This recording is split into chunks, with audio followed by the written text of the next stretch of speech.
Hello, Fightful Faithful. I am your host, a dude wrapped in Christmas lights. And this is the Tuesday NXT show for Sour Graps deal, where me, dude wrapped in Christmas lights, and my co-host, a girl with bangs, all talk about NXT. And that is it. That is the thing. This is all, we are all that SRS has.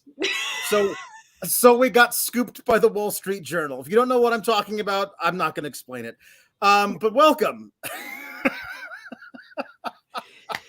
This is your WWE NXT post show for December 13th. Get in your super chats, get in your humper chats. Hey, support us on Twitch if you'd like, twitch.tv/Fightful Gaming.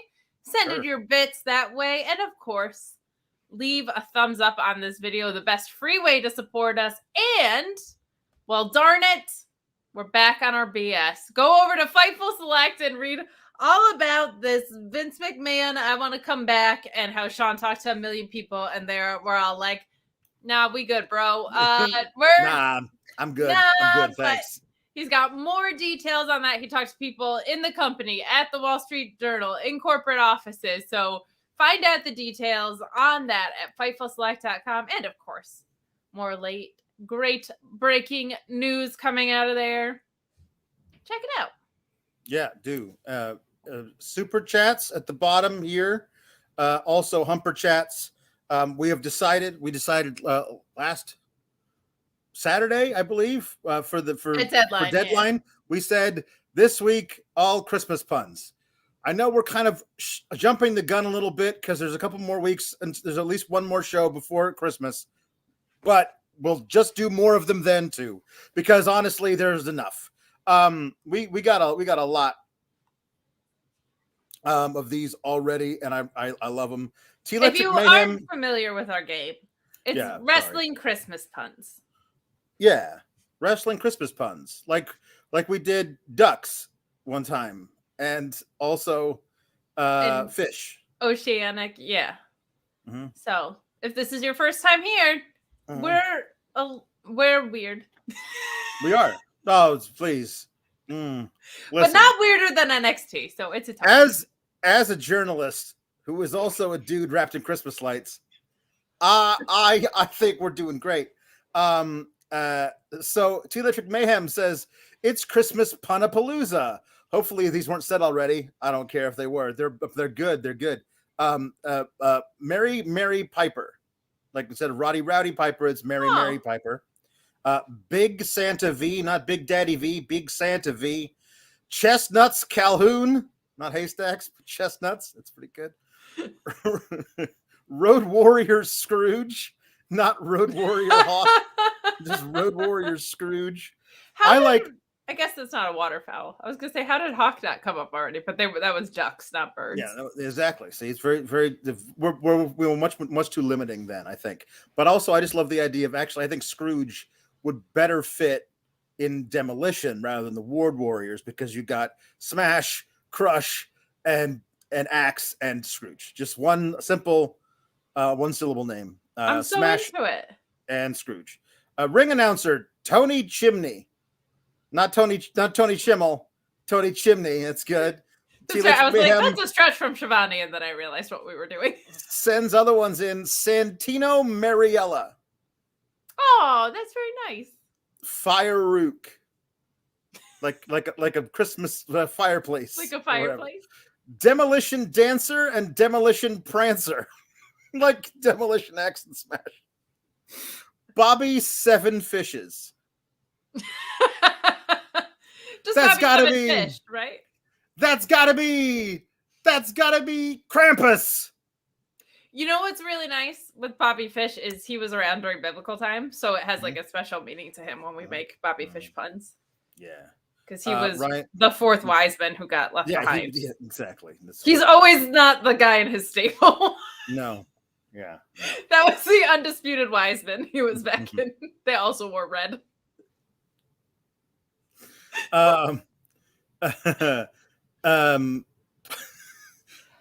Ryan Sullivan says Buddy the Elf Rogers. Could also do Buddy the Elf Matthews. There's a lot of buddies. There is.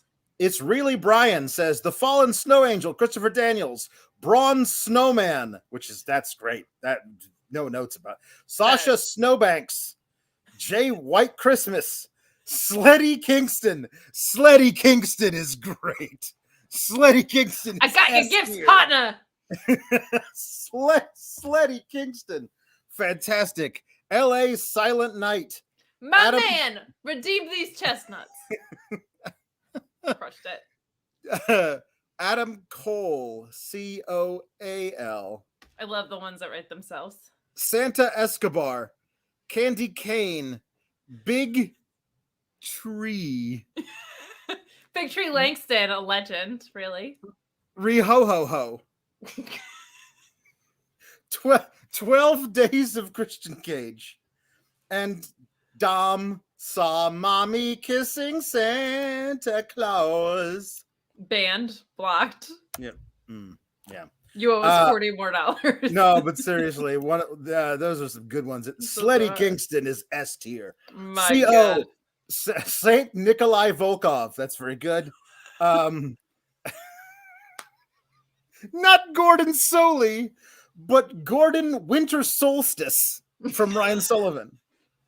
CO says John Silverbells. Okay. Ricardo the ODV says Tinsley Thatcher, not Timothy, but Tinsley. Harlem Heat Misers from Ryan Sullivan. On brand for him. On brand. Mm-hmm. Hardcore Holly Jolly. Love that one. I like that one too. I think the one that I've settled on that I like the most for the Holly puns from that family is Have a Molly Holly Christmas. I think that one works a little bit. But I like all the Holly ones are good. Ryan Sullivan says Mr. Tree instead of Mr. T from WrestleMania 1. He's a Hall of Famer actually. Nerd Guru says Roxing around the Christmas tree, and I guess that's where we should stop for now. Sure. And get into this later because Roxanne Perez started off the evening in the middle of the mic. They were like, "Hey, everybody! This is the first ever Iron Survivor winner champion person." Tinsel Tree 2000. Sorry, I just love Techno Team 2000 so much.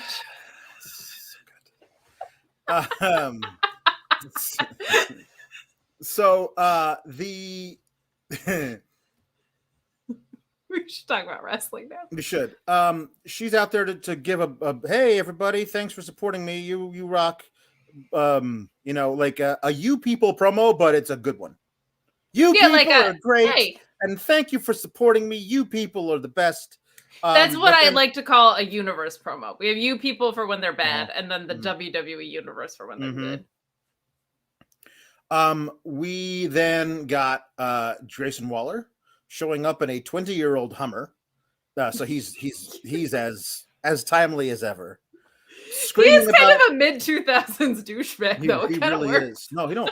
He feels like he was the guy who was kicked out of the Real World Australia house, like in 2004, and he was flash frozen right after that, and then thawed out last week. Like nothing has changed.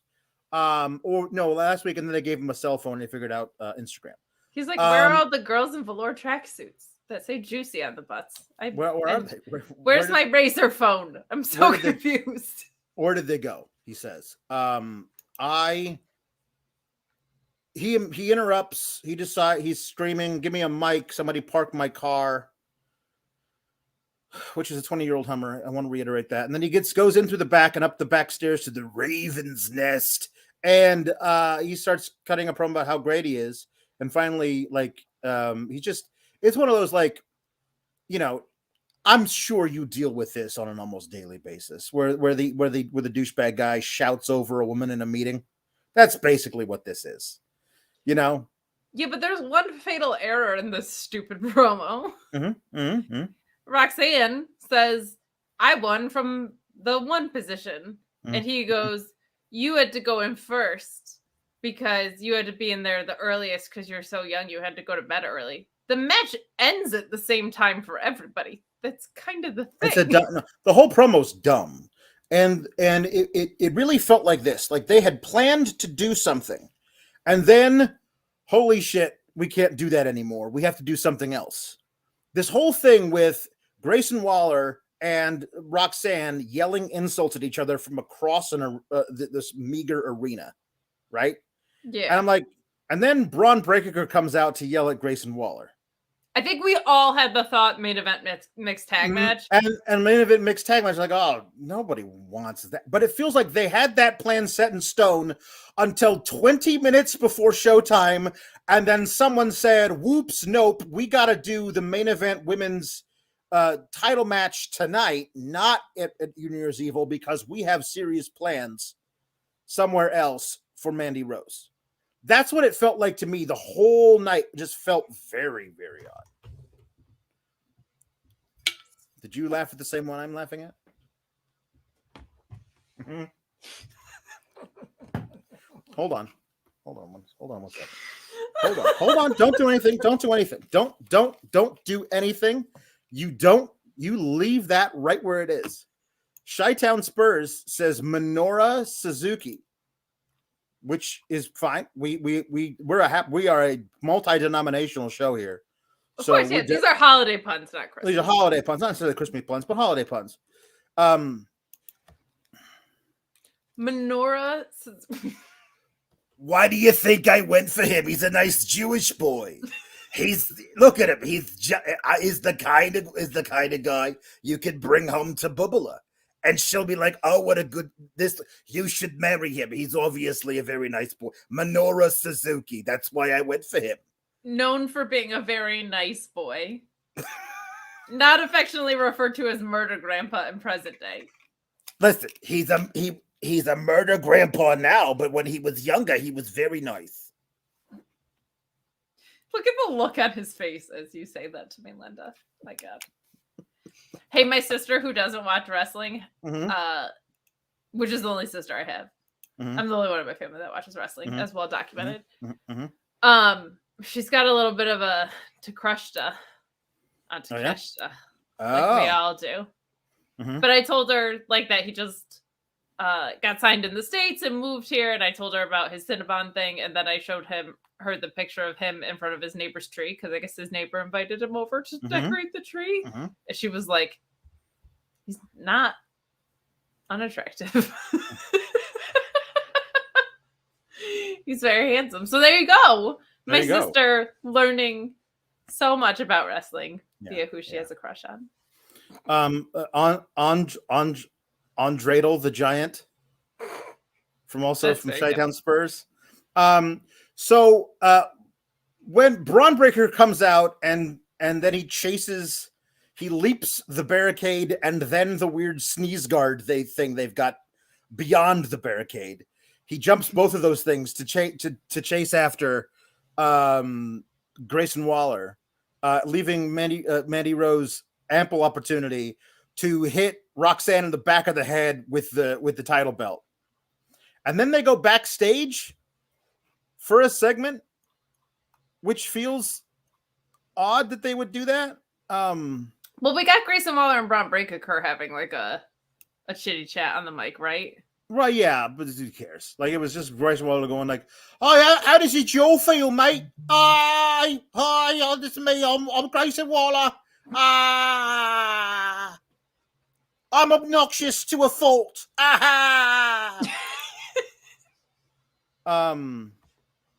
So there was was it JD and Brutus backstage?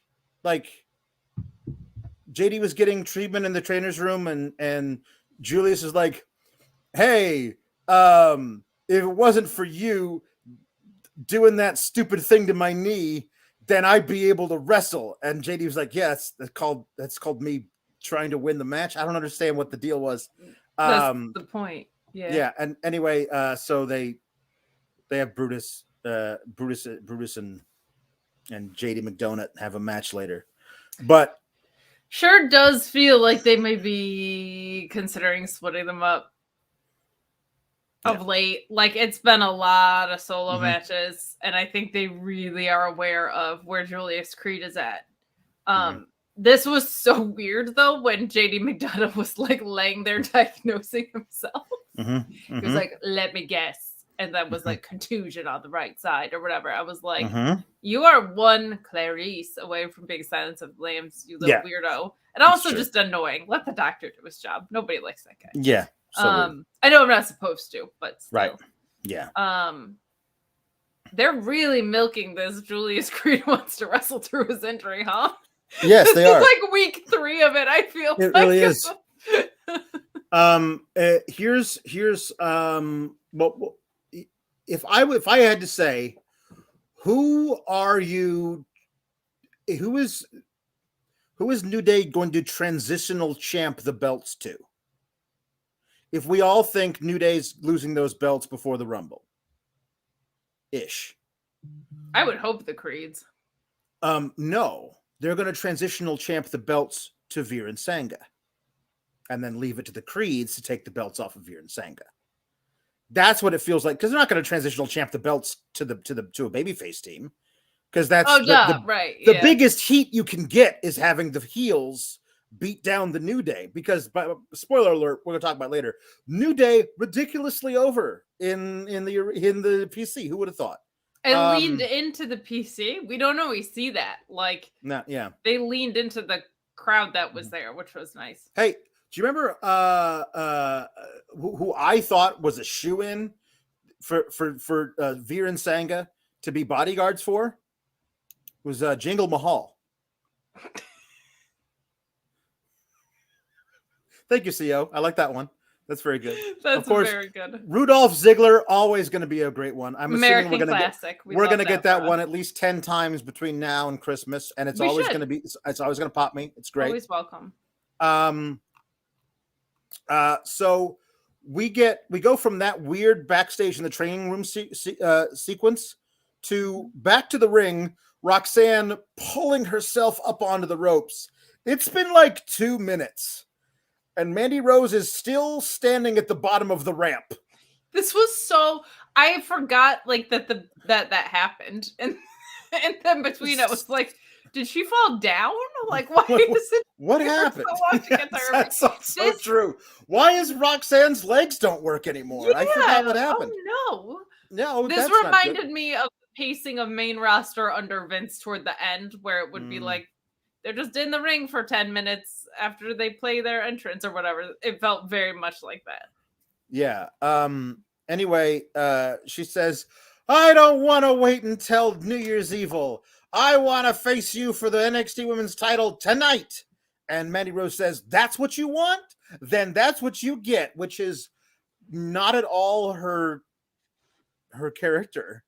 How many times has she been like, no, we're going to do this on my time, on my terms. We're going to do it when I say.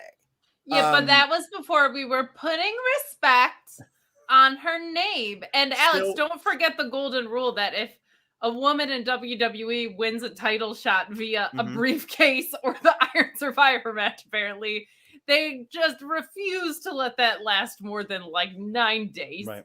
It has to happen immediately. So God forbid you build any suspense around anything. But in this case, I think it was mostly a very good thing, assuming what I think might be happening on the main roster. Yeah. I think Sasha Banks and WWE being very, very far apart on money might mean that you see a tag division form differently than they initially thought it was going to. And I think that might be getting underway in the near future. So that's my Perhaps. I think you're right. Paul Elizabeth says, greetings, SGS. Tuesday nights are a glass of fine wine made from sour grapes. A big welcome to the newest member of the Elizabeth family. Lord Kev says, this is for Daphne's first puppuccino. She's such a cutie, Miss Katie. Thank you. She's literally laying on my foot right now, but if she peeks her head up, I'll put my webcam on her because she's real cute. You guys can meet her. She's my new doggo. We went and adopted her, 2 days ago. I went to meet a different dog and I just fell in love with her. She walked over to me and just laid down and was like, belly rubs, please, which has been 90% of my time with her. So it's been good. You got Miss Daphne. The Scream Queen, but she doesn't make any sound. JW Pringle says, welcome, new puppers. Kate, mother of puppers. Alex, father of sour. Papa Elizabeth, father of Kate. Council of Mark Dudes, birthday Caesars. All of the SGS, here for the puns. 5 golden rings of honor. And Alexis Cordosa says, I just love you guys. That is all. We love you too, Alex.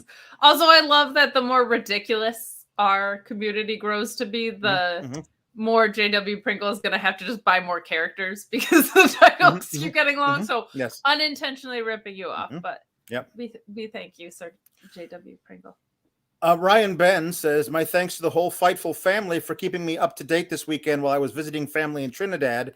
Thanks, Kate and Alex, for the NXT deadline analysis and the fact that Sean had to bow to the Sour Grap Society for the bank being made by this show when all of the other separate and Humper Chats are down across the board. This show is keeping the whole operation afloat. These Christmas lights around the neck are keeping this whole thing in the black. Thank you very much.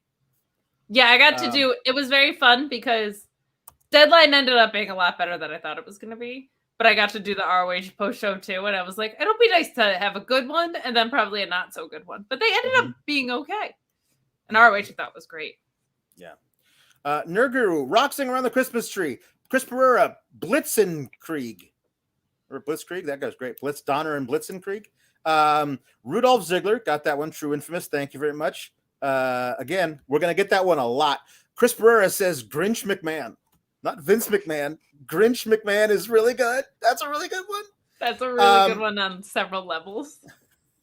Ricardo the ODV says drop mistletoe hold. I think we've gotten that one before, and I love it. I like it when it moves a lot. That's really fun. Spinning, I would have gone with also spinning mistletoe hold. Very good. What about a Marriott?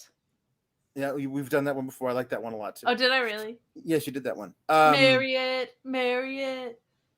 For all the CM Punk nerds in the house. Christopher Pasadell says Damien Christmas Treest. Damien Christmas Treest. Oh my gosh, I was thinking Sandow for some reason. Yes. Damien Christmas Treest. I'll take it. Treest. The Rip Tidings. That's good. Chris Pereira, Miz and Mistletoe. Always good. Mistletoe is really good. Miz and Mistletoe, I'll also allow it. Of course. Ryan Sullivan, Tito Santana. Santana. That was right there. I like that one a lot. Bruno Santantino? Santantino? Sam, yeah, I guess it would have to be Santantino. The legend. I suppose it could be. Taylor Cannon says, break the holes down. I would also accept deck the halls down. That's also very good. Yes. Nick C, Michael Cole, we've gotten that one. Thank you very much. Michael. No, we got Adam Cole. We got Adam Cole, which is Charlotte Shuttlewinsky says a Frosty the Strowman. We got Braun Snowman before, but Frosty the Strowman is really good too. Good. And also Adam Cole, Henry T. Casey, Rock Season's greeting to the new champ. Yeah. Double Mr. Showtime says Malachi Black Ice. JD Pringle, Candy Cane, Mr. Showtime, Godfather and his ho-ho-hos. The ho-ho-ho train. Ricky Stark, the Herald Angels sing. Wow. That's from Kim Gray. Really Thank you, Kim Gray. Kim Gray rules. Yeah, so good. These are so good. Broadway Joe, Roman Reigns dear. Ooh, that one was right there. I'm surprised. That's good. That's good. Meet Normus, the American Nightmare Before Christmas. That's very good. CO Johnny Garlando. Johnny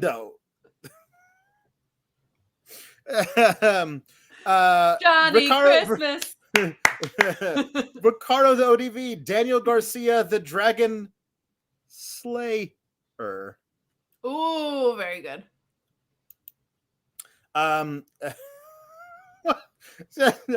Chi-Town Spurs, Togi Maccabee.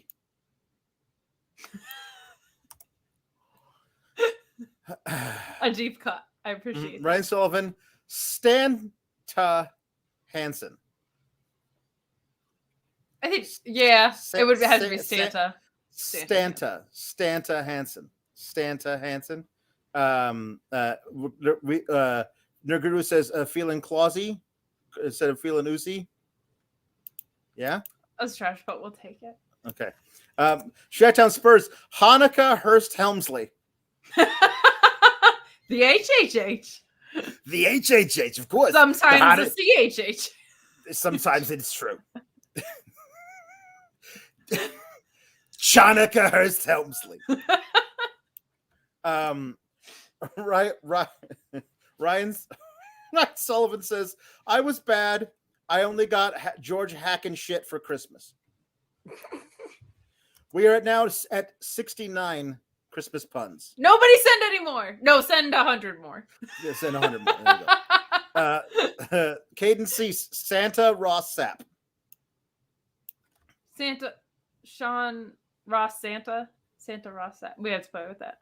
SRS. Becky says Roman Reigns, dear. Gotten that one. Thank you very much. It's a good one, though. It's really good. I hadn't thought of it until like 2 minutes ago. Yeah, and it was sitting right there the whole time. Ricardo, the ODV says Feliz Navi Daniel Garcia. Feliz Navi Daniel Garcia. That comes from Mex Chewy. Feliz Navi Danielson, I feel like. No? Could be. Okay. Could be, yeah. We have a Robert Dude Feliz Navidad right in house. That's his Twitter handle right now. Is Dude Feliz Navidad, which is great. Sean Claus Sapp. I think that might. No, good. I like that one. Sean Claus Sapp is good. Shanika Ross Sapp. I like that one, Kaden. That's really good. Coco B, where are you, Christmas? I was thinking Coco Be Merry, but he crossed my mind because my other go-to old tag team is High Energy. Ryan Sullivan says, Frank got you this super chat for Christmas. Tom LaValle says, John Silverbells. Meet Norma says, Kofi Kwanzaa.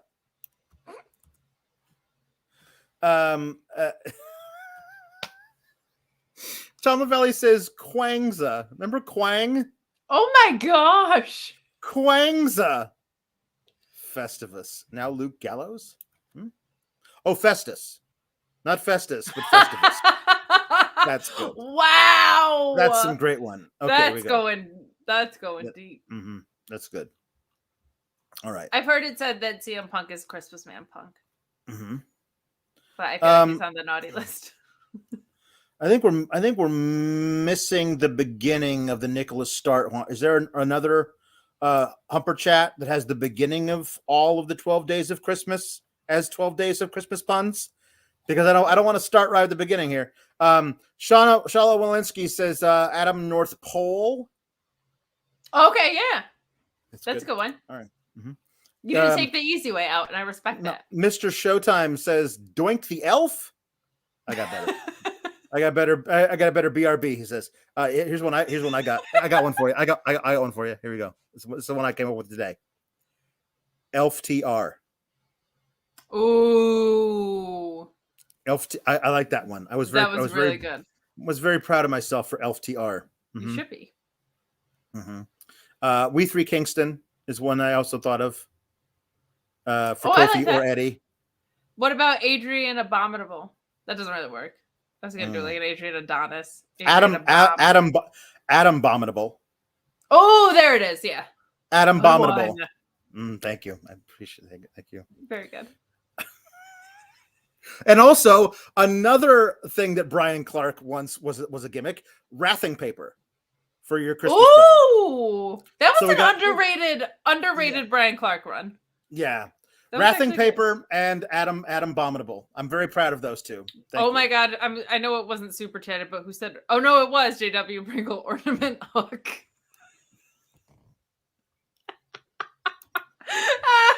I hope Allie Cease is here. She would love that one. That's very good. Because they're engaged and all. Yes, they are. Hey, Orion Ben says, I was really rooting for Rex to beat down Waller. For Roxanne to beat down Waller.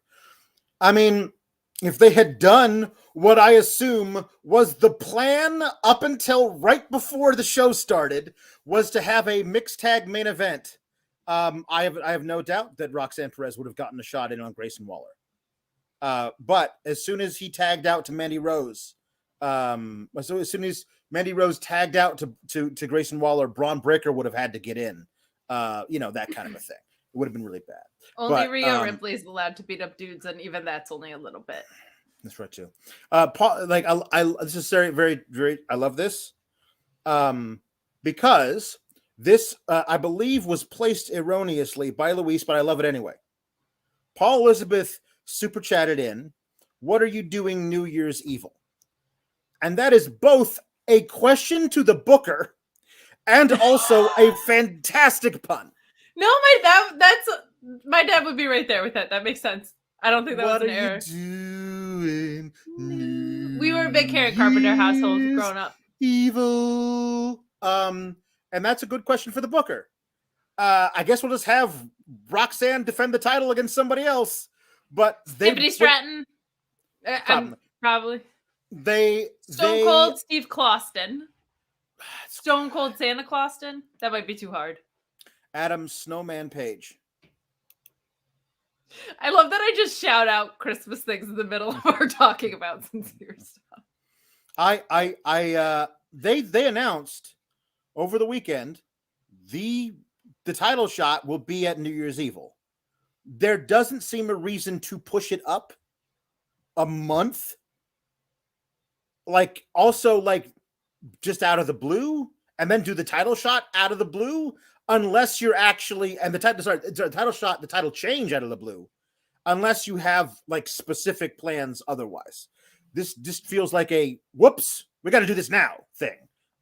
Again, not complaining. The ends 1000% justify the means, but it still feels very odd.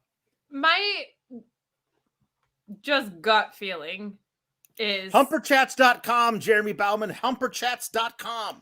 And it's a weird interface, so if you're willing to stick with it, that would be great. If you want to send it a super chat, which is the same thing, it's just the $sign at the bottom here. But we do get to keep more money in the Humper Chats, so we appreciate it. My guess is we were setting up for Mandy and Roxanne at New Year's Evil, and then Tiffany Stratton comes out and confronts Roxanne once she wins there.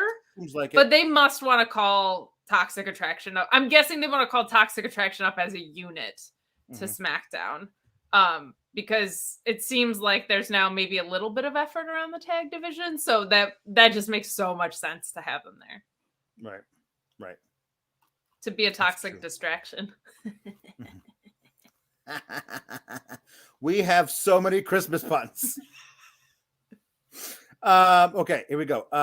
96 is what we're at now. The inverse of 69, so also nice. I guess it would be or naughty. I guess 69 should be naughty and 96 should be nice. It'd be Ekin. Eason. It's the reverse. Eason. So 96 is Eason. There you go. Eason. Okay. Chestnuts roasting on an Alba fire. Oh. That's from Ryan Sullivan. I like that one a lot. Someone sent in Lady Snow, and I would say Lady Frosty nipping at your nose. There you go. Lady Frosty the Snowman, I think, was when we got on Saturday, which I liked a lot. Mr. Showtime says Lady Snow. Instead of Sammy Uso, it's Santa Uso from Feeling Dreepy. JD Pringle says, Adam Cole, baby, it's cold outside. Baby, it's cold outside. Baby, it's cold outside. I just love it. Tyrone Kid, Saint Nickety, like sanity, but with a Saint Nickety in there. And I like that because Nikki Cross. Yeah, there you go. There's It's like a double. Saint Nikki Cross or Saint Nikki Bella, also very good. The idea of Nikki Bella as Santa Claus is hysterical. Yeah, it's true. Schwinner24 says, saith frankincense Rollins. That's pretty good. I like it better than Seth freaking Rollins, to be honest. John Wick 1 GM says, have a hardcore Holly Christmas. Still think Molly Holly works better, but I also like that one as well. That is we got we have that one. We got the baby it's cold outside. We got that one. Adam someone says, baby it's Adam Cole outside. Oh, I like that. That's good. And if you see it written, you could even probably just do baby it's cold outside. That's true. How many t-shirts are we gonna give AEW between Jeremy and his Danielson picture? I don't know. Tom LaValle says Chris Masters. That's very true. We've gotten that one. Chris Masters. Oh yeah, I like that one. Rock Sullivan with a deep cut. Ernest Ladd saves Christmas.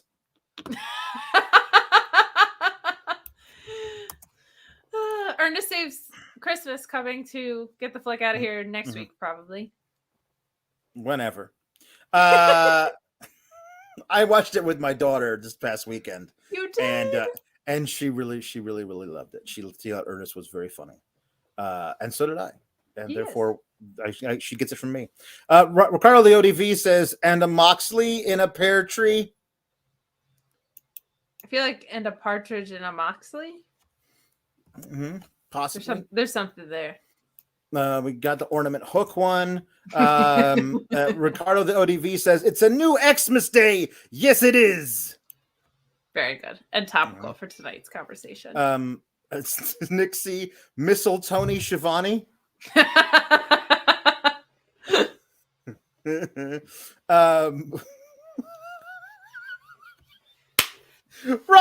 Ryan's just dropping all the dimes from the 1940s. Brian Sullivan says, we give Lou pheasants for Christmas. Open your pheasants under the tree, kids. Aaliyah's so glad because it's the one thing she can do. That was sweet. It is very bad. What? Jeremy says, you better watch out. You better not cry. You better not pout. I'm telling you why. Vacancy is coming to town. Vacancies. I think when you vacate the titles, I'm not sure. I think.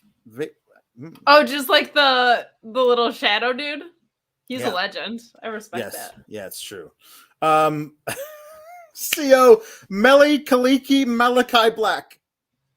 Wow. That is excellent. Excellent. Hi, good. Daphne. Alan Kahn says Chris Krangle. That's very good too. Broadway Joe says Shinsley Nakamura. Shinsley Nakamura. It's very good. Shinsley Nakamura. What else happened on the show? I don't know. Because we can just do these for the rest of the night, honestly. Okay, so Wesley and Channing Stacks Lorenzo are duking it out backstage as Tony D follows them toward the ring. And Wesley, I don't mind him doing the move. I hate it as a finisher. He's like, I'm going to backflip 8 times, and the last backflip is going to kick you in the head. I believe it hurts. I just feel like anything where a guy's got to stand there wobbling, waiting for you to do a thing, just makes everybody look bad. I don't mind him doing it. I don't think it works as a finisher. It would be cool in combination with something else too. Like if he finished them off with something, you know how like other than this weekend, the swing is usually like, I make you really dizzy with this thing, and then I punctuate it with something else. This would be a really cool situation for that if it was like a flippy do and then something to finish them off. Yeah. Anyway, so that's how he beat Stacks. It's a match. It happened. But there's too many puns to talk in detail about things that happened on NXT tonight. What are you talking about? But then Dijak comes out and does his weird Dijak thing where he comes down to the apron and swings both arms up to the rope and then just pulls himself up because he's got very long arms and he's quite tall. So Wesley is looking at Dijak, and then Tony D gets in the ring and beats him up and hits him and says, "You got a gun ice in the back of your head. What are you doing over here? Get out in the back. You never turn your back on an enemy. They should have taught you that at the academy." Hey, and then he does his backdrop Uranagi thing that he does now, and Dijak is not pleased by Tony D, like, beating up Wesley. I really want to see a Dijak and Duke Hudson program, not this like in the school version of Duke Hudson, but I think when he turns on that, it feels like he's going to turn on them, right? I think post that, when he's doing something less goofy, a Dijak Duke Hudson program would be money. The only thing I want to add about this match is I agree with you, and it's becoming more and more visible now that Tony D's like actually kind of back. They need a third, or they need zero. The one man lookout thing when he's like a mobster guy doesn't read the same, and 3-man stables, there's just so much more you can do with. So that's what I think, and Daphne agrees. Hi, sweet girl.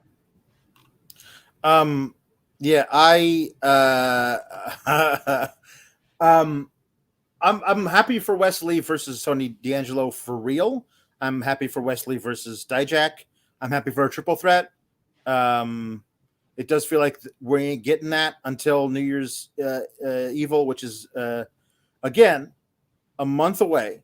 And they keep running the little vignettes of countdown to New Year's, January 10th. And I keep wanting to tell Shawn Michaels that's not how that works. The thing is he thought he hit the 1 on the keyboard. Yeah. But because he's got, the drifty eye. Yeah. Anyway.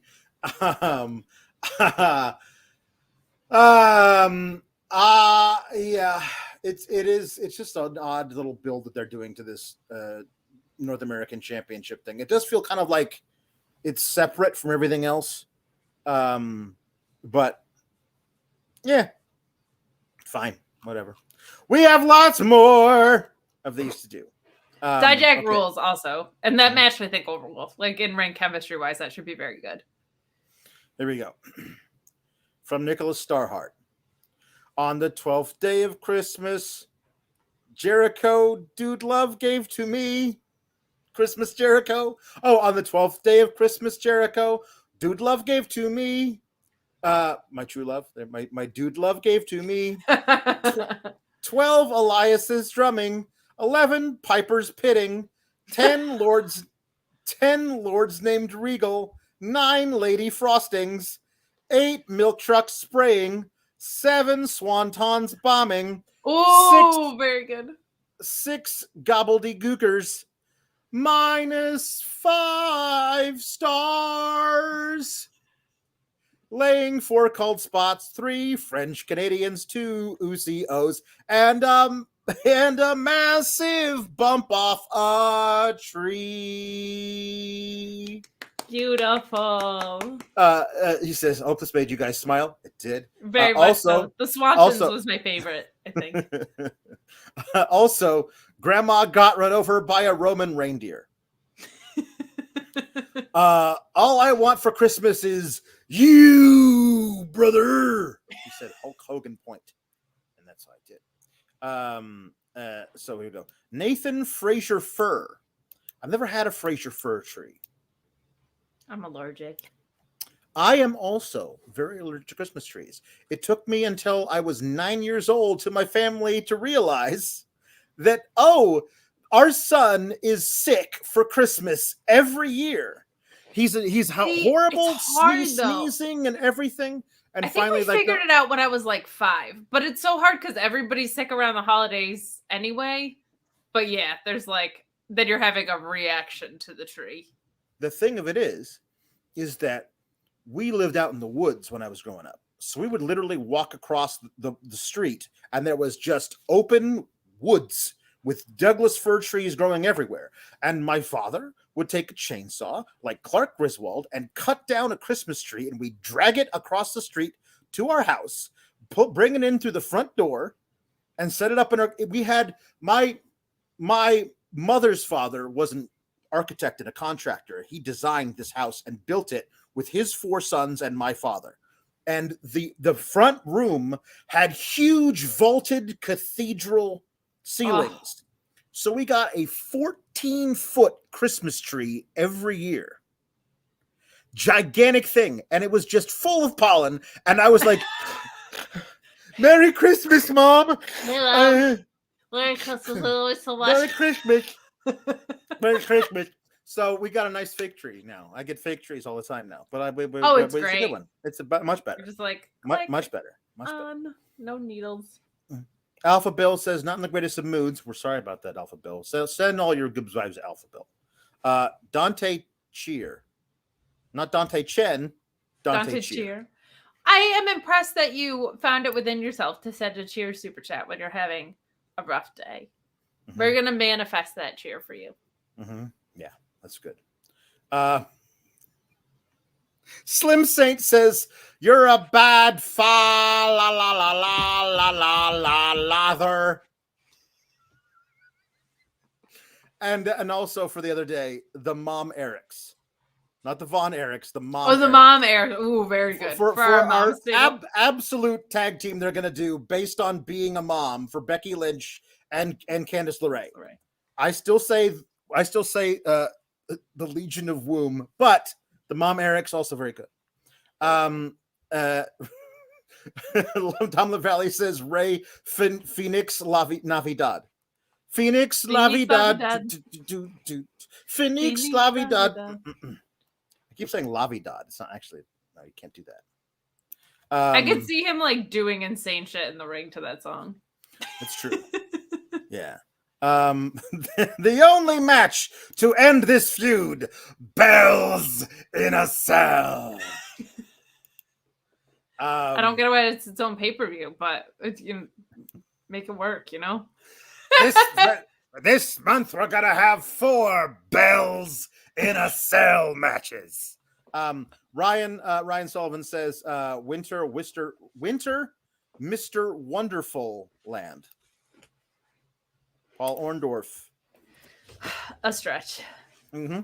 Shaki29, this is not Ruby So Ho Ho Ho.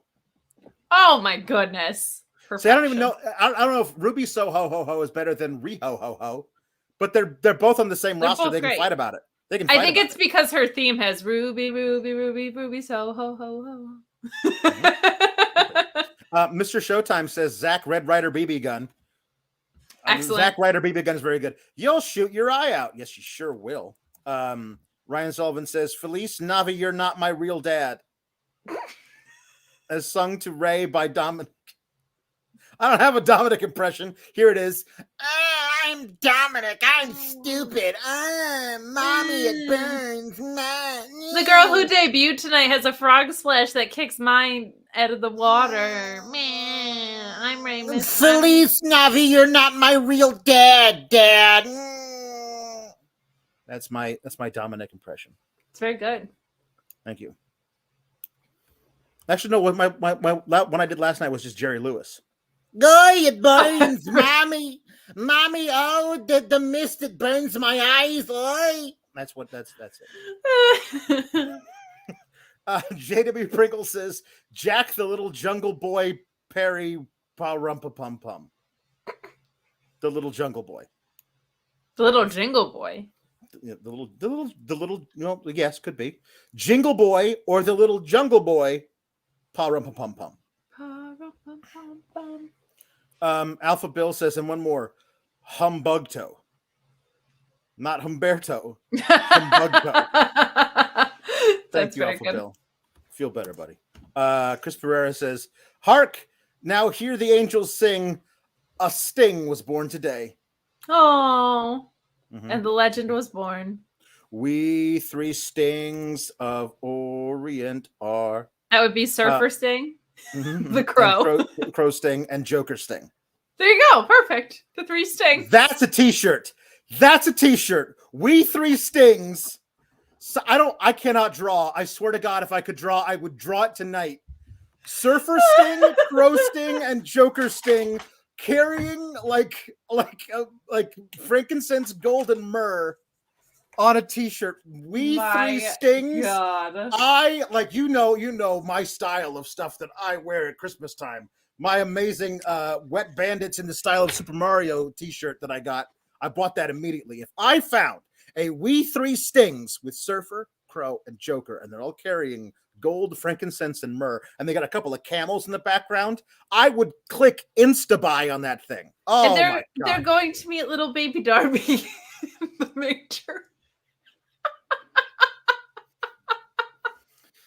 Between that and the "It's still real to me, damn it" guy being but Santa. when they finally get there, it's just Darby doing a coffin drop off the top of the manger onto nothing.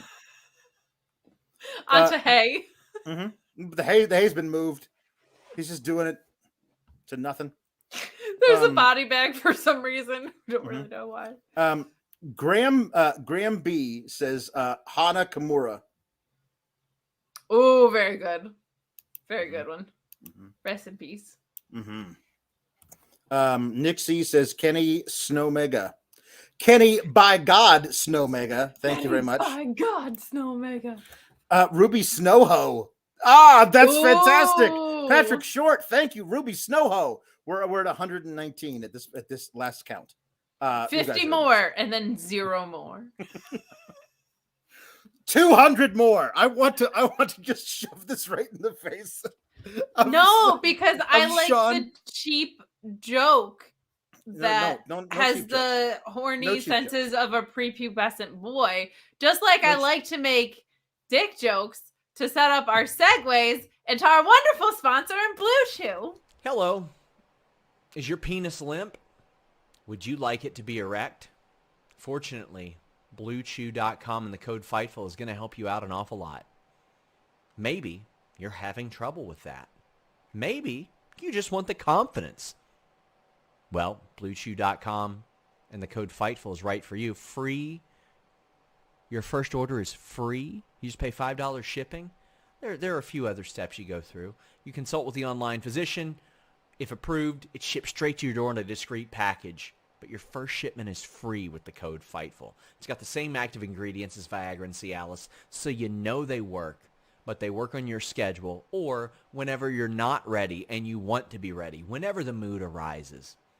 It's in a chewable form, very easy, very simple. Help yourself out. Give yourself that confidence with BlueChew.com and the code Fightful.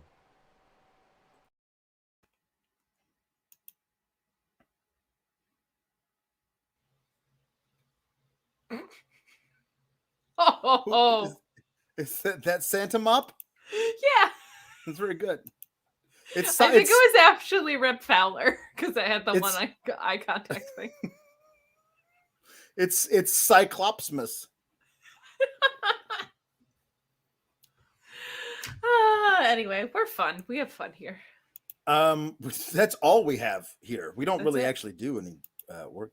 I'll have a blue chew Christmas without you. There it is. I'll be so blue. We're gonna get copyright strike because of a Bluechew joke.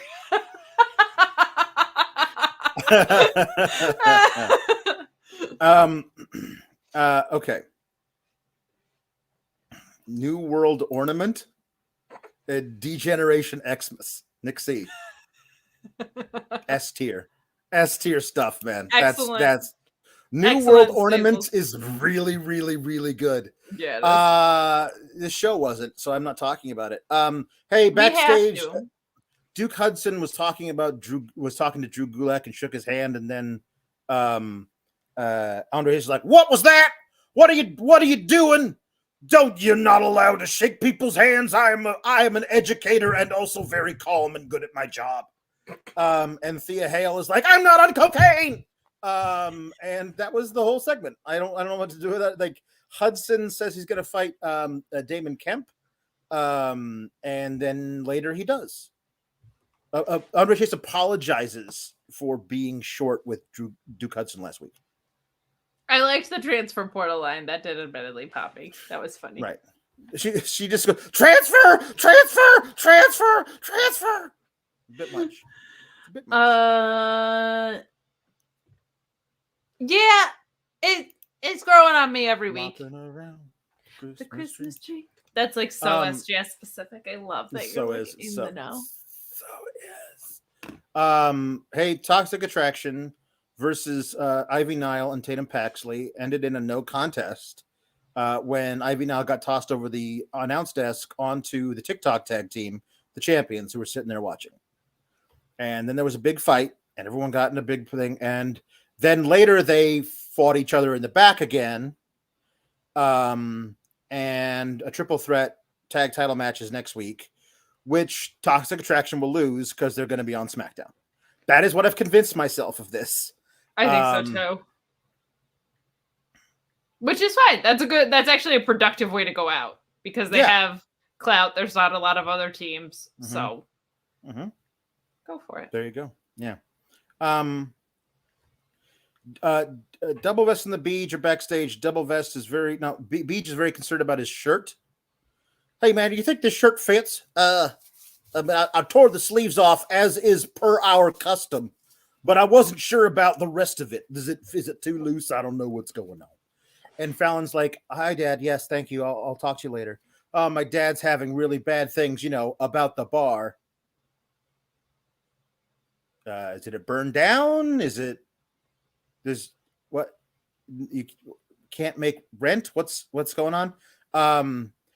So remember how the porn accountant's porn assistant put a weirdly emblemed envelope inside the Beach's coat at last week, or was it a deadline? Oh, last week. Last week, yeah.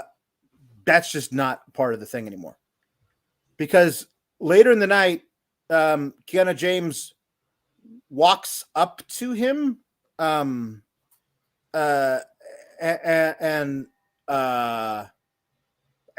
it's like, hey, so he's like, oh, hello.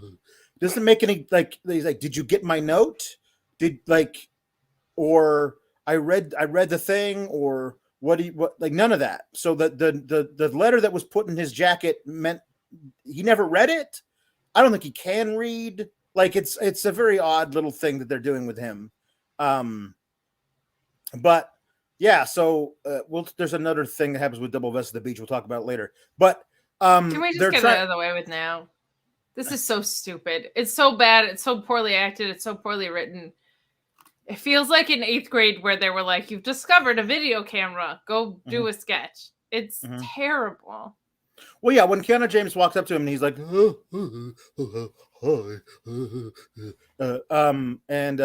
It's like, she's like, anyway, he's like, hi, Brooks. Oh, are you talking to me? Is there anybody else named Brooks here? She buys him a shirt and he folds. Yep. What a manipulative tactic. I'll buy you a shirt for Christmas. Not even anything to do with the bar, not anything to do with wrestling. A shirt from like JCPenney's. What are we doing? I don't know. Not doing puns like the Gingerbread Club. That was for Kojima. It's good. Thank you. Oh, bless you, Miss Daphne. That's it. I don't know what did we find out, like what is he folds, like was he doing? Is he agreeing He was just like, he basically was like, oh, he kind of reveals that it was like Fallon Henley she's in trouble with the bar financially. Like he's the one to tip off that it's like financial. Okay. And so Kiana James will buy it from that, I guess. Will buy it from the bank when the bank forecloses on it, or what? I don't know. Okay, cool. Alundra Blades in Toyland. I love her. Any poem with her is automatically go with me. New Day, after the first segment where Beej and Double Vest try and cheer up Taylor because her father's bar is going to be bulldozed. I don't know. And before the weird one where he's like, oh, a girl. New Day has a segment in the ring where they're very, very over with the crowd, and they're talking about how they're Triple Crown champions, and Kofi Kingston is now the 15-time, and Booker T lies on commentary and says he is the 16-time. Hey, you know what? I'll talk more about Booker T and his commentary style later, but we get this little celebration thing, and then they are interrupted by Pretty Deadly, by the Yes Boys. You ruined everything. You ruined our Christmas. We don't like you. We want our titles back. And there's just shouting back and forth, which admittedly I tuned out. Okay, honestly, I will say I popped really hard for them coming down the ramp going, no boys. Okay, that's good. That was pretty good. They came out with their Coachella shirts on, which I thought was nice. New Day leaned really hard into the crowd. I guess Santa was there, and they got like a nice Santa chant going. Loved Kofi saying that this is even more special for Xavier Woods than it is for him because he's been 15-time champs. And that Xavier Woods had the first match ever against Big E, which is true in NXT. And he got called up without them before, or like when he was doing that weird stuff with R-Truth, he got called up, I think before Big E at least. But that was a really special moment that I forgot that they had the first match together. That's really, really cool. So it was just nice to see them pay homage to that. They grant them the rematch. They're like, fine, we'll fight you again. I hope this isn't. No, they don't. Yeah, I thought they did. Didn't they say that they'll fight them at? No. No. I mean, maybe some point, but they're like, we'll give you a title rematch only if you say the Pledge of Allegiance. Oh, Jesus Christ. I forgot about that. Like, I like the reaction to remembering it looked like you were about to throw up, which was me seeing it for the first time. I was trying to block it out of my memory. Yeah. And of course, the Yes was like, no, we won't say the Pledge of Allegiance. Not because we don't like America, because it makes no sense for them to do so. And in the middle of a show, in the middle of a wrestling event, you don't think it's weird that they say, see, where's Chase U for this? You could at least be having class. You're supposed to say before class, right? I suppose, but then Double Vest and the Beach literally walk out 4 seconds after the allegiance thing was said. And Beej has a giant American flag on his shoulder. And say, hey, we couldn't help but overhear you guys back there. Like, where? In Gorilla, while carrying your giant American flag that you couldn't have possibly known was going to be referenced? Like, I hate when people do this. Like, it's so there's zero way they would be able to have a prop with them because no one could possibly have known that a Pledge of Allegiance would be required. So anyway, they come out and go, we love the Pledge of Allegiance. And they say it. And they, because you did that, now you got a tag team title match. And you, who are not American, do not. And this kind of shit makes me, like, gives me an aneurysm. Like, let's never, ever, ever do this shit ever. Off base for New Day. It does. In so many ways. Like, in so many ways. It makes no sense in any wrestling ring at all. The New Day is not... The New Day is not this kind of team. Say the Pledge of Allegiance.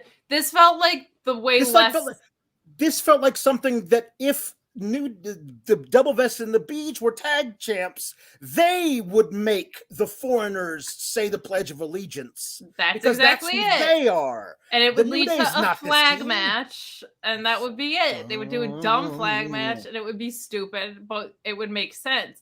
This doesn't feel like the New Day at all. This felt very much like, if you've seen Talladega Nights, when he's like, say you love crepes.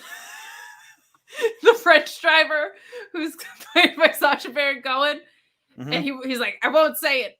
And he's like, they're basically really thin pancakes. And he's like, oh, they're delicious, but I won't say it. That is how this felt to me, but way less entertaining. It was so cringy, and it didn't fit with the New Day at all. Like, this felt like what you just said. If Double Best and the Beach were still champs, this would be the way you set up like a UK American rivalry thing and whatever. This doesn't feel like the New Day at all. No, it's so weird.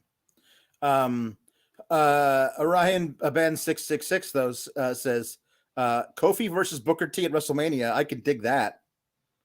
Because they're definitely setting up Booker T and versus hating Kofi Kingston. Yeah, he hates Kofi Kingston so much. I wonder if he'll be a Rumble entrant. Booker T. They could do that for like a cheap pop, and he could eliminate Kofi off of something super acrobatic. They could do that. Maybe.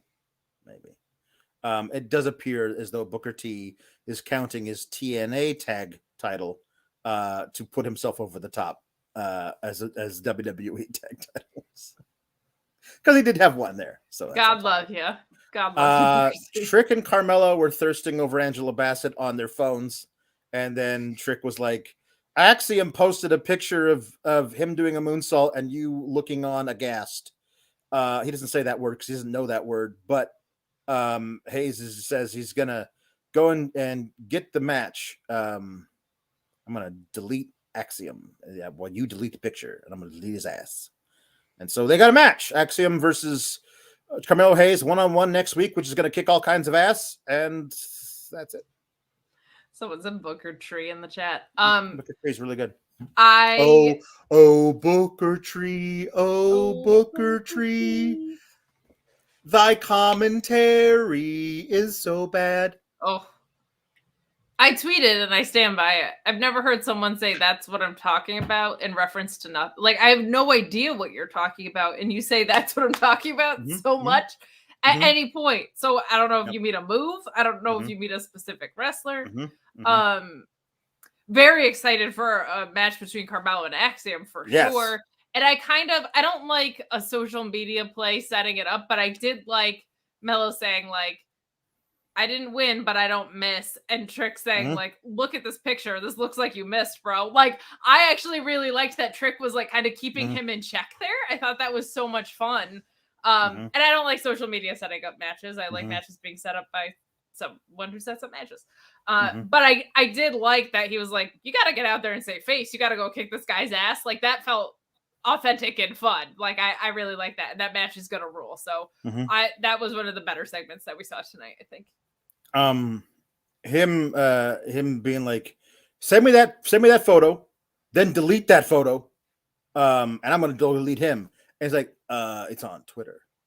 Like, That's pretty good. One of the funniest things Trick's ever done was like, I can't just delete it.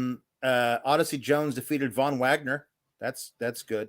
That was really good to see. Not that the match was great, but that the booking was what it was is encouraging. Taco Paco a la Rocco says, I am dealing with kidney stones right now, but that's still far more fun than watching Von Wagner wrestle.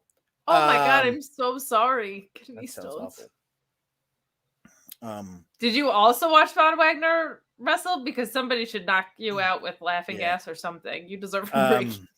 So Odyssey Jones and Von Wagner had a football off across the ring. They got down a 3-point stance and ran at each other. And I was like, Von Wagner, you ain't winning this. Like, that man outweighs you by 200 pounds. And Odyssey Jones went low. He went for he took out his blocked out his knee. I was like, that's not how you win that. Who agented this? You should just truck him. Like, if anything, Von Wagner should go low because that's the underhanded thing to do in that moment. You have football players in your PC, which is so weird, but I'm fairly sure both of these guys play collegiate football. They know exactly what they're doing. So I don't understand why they had that. It was weird. Excited about Odyssey Jones. Less excited about Von Wagner. No surprise there. Robert But this Stone steals the Argyle sweater vest from that is left laying in the corner of Odyssey Jones. And Malik Blade gets revenge by doing a drive-by drop kick on Von Wagner, which allows Odyssey Jones to pick up the victory. That is how the finish happens. So. Get a distraction finish. Remember when Stokely Hathaway was Malcolm Bivens and Odyssey Jones was fighting for the 205 Live title, and he was like, "Man, you are not 205 pounds." Lean into that. That stuff's fun. Odyssey Jones is a really big dude. You're right. He should have trucked him. And what would have been cool is if they did that, it would have actually given Von Wagner something to be like, okay, no one's ever done that to me before. You know what I mean? There could have been something of like, wait, normally I'm the big ass dude in these matches, but they didn't do that.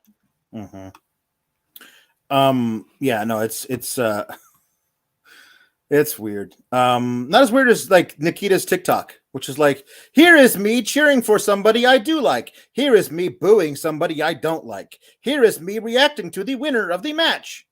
Here's a camera on you on your TikTok. I don't know. Weird. And Zoe Stark has a backstage interview where she doesn't like Nikita. This was really good, I thought, though. This promo I actually really liked, yeah. Sure, great, good. Well, they gave her that really long bad one, and this sounded way more authentic. Like, I don't give a shit about TikTok. I was like, relatable girl, go get her.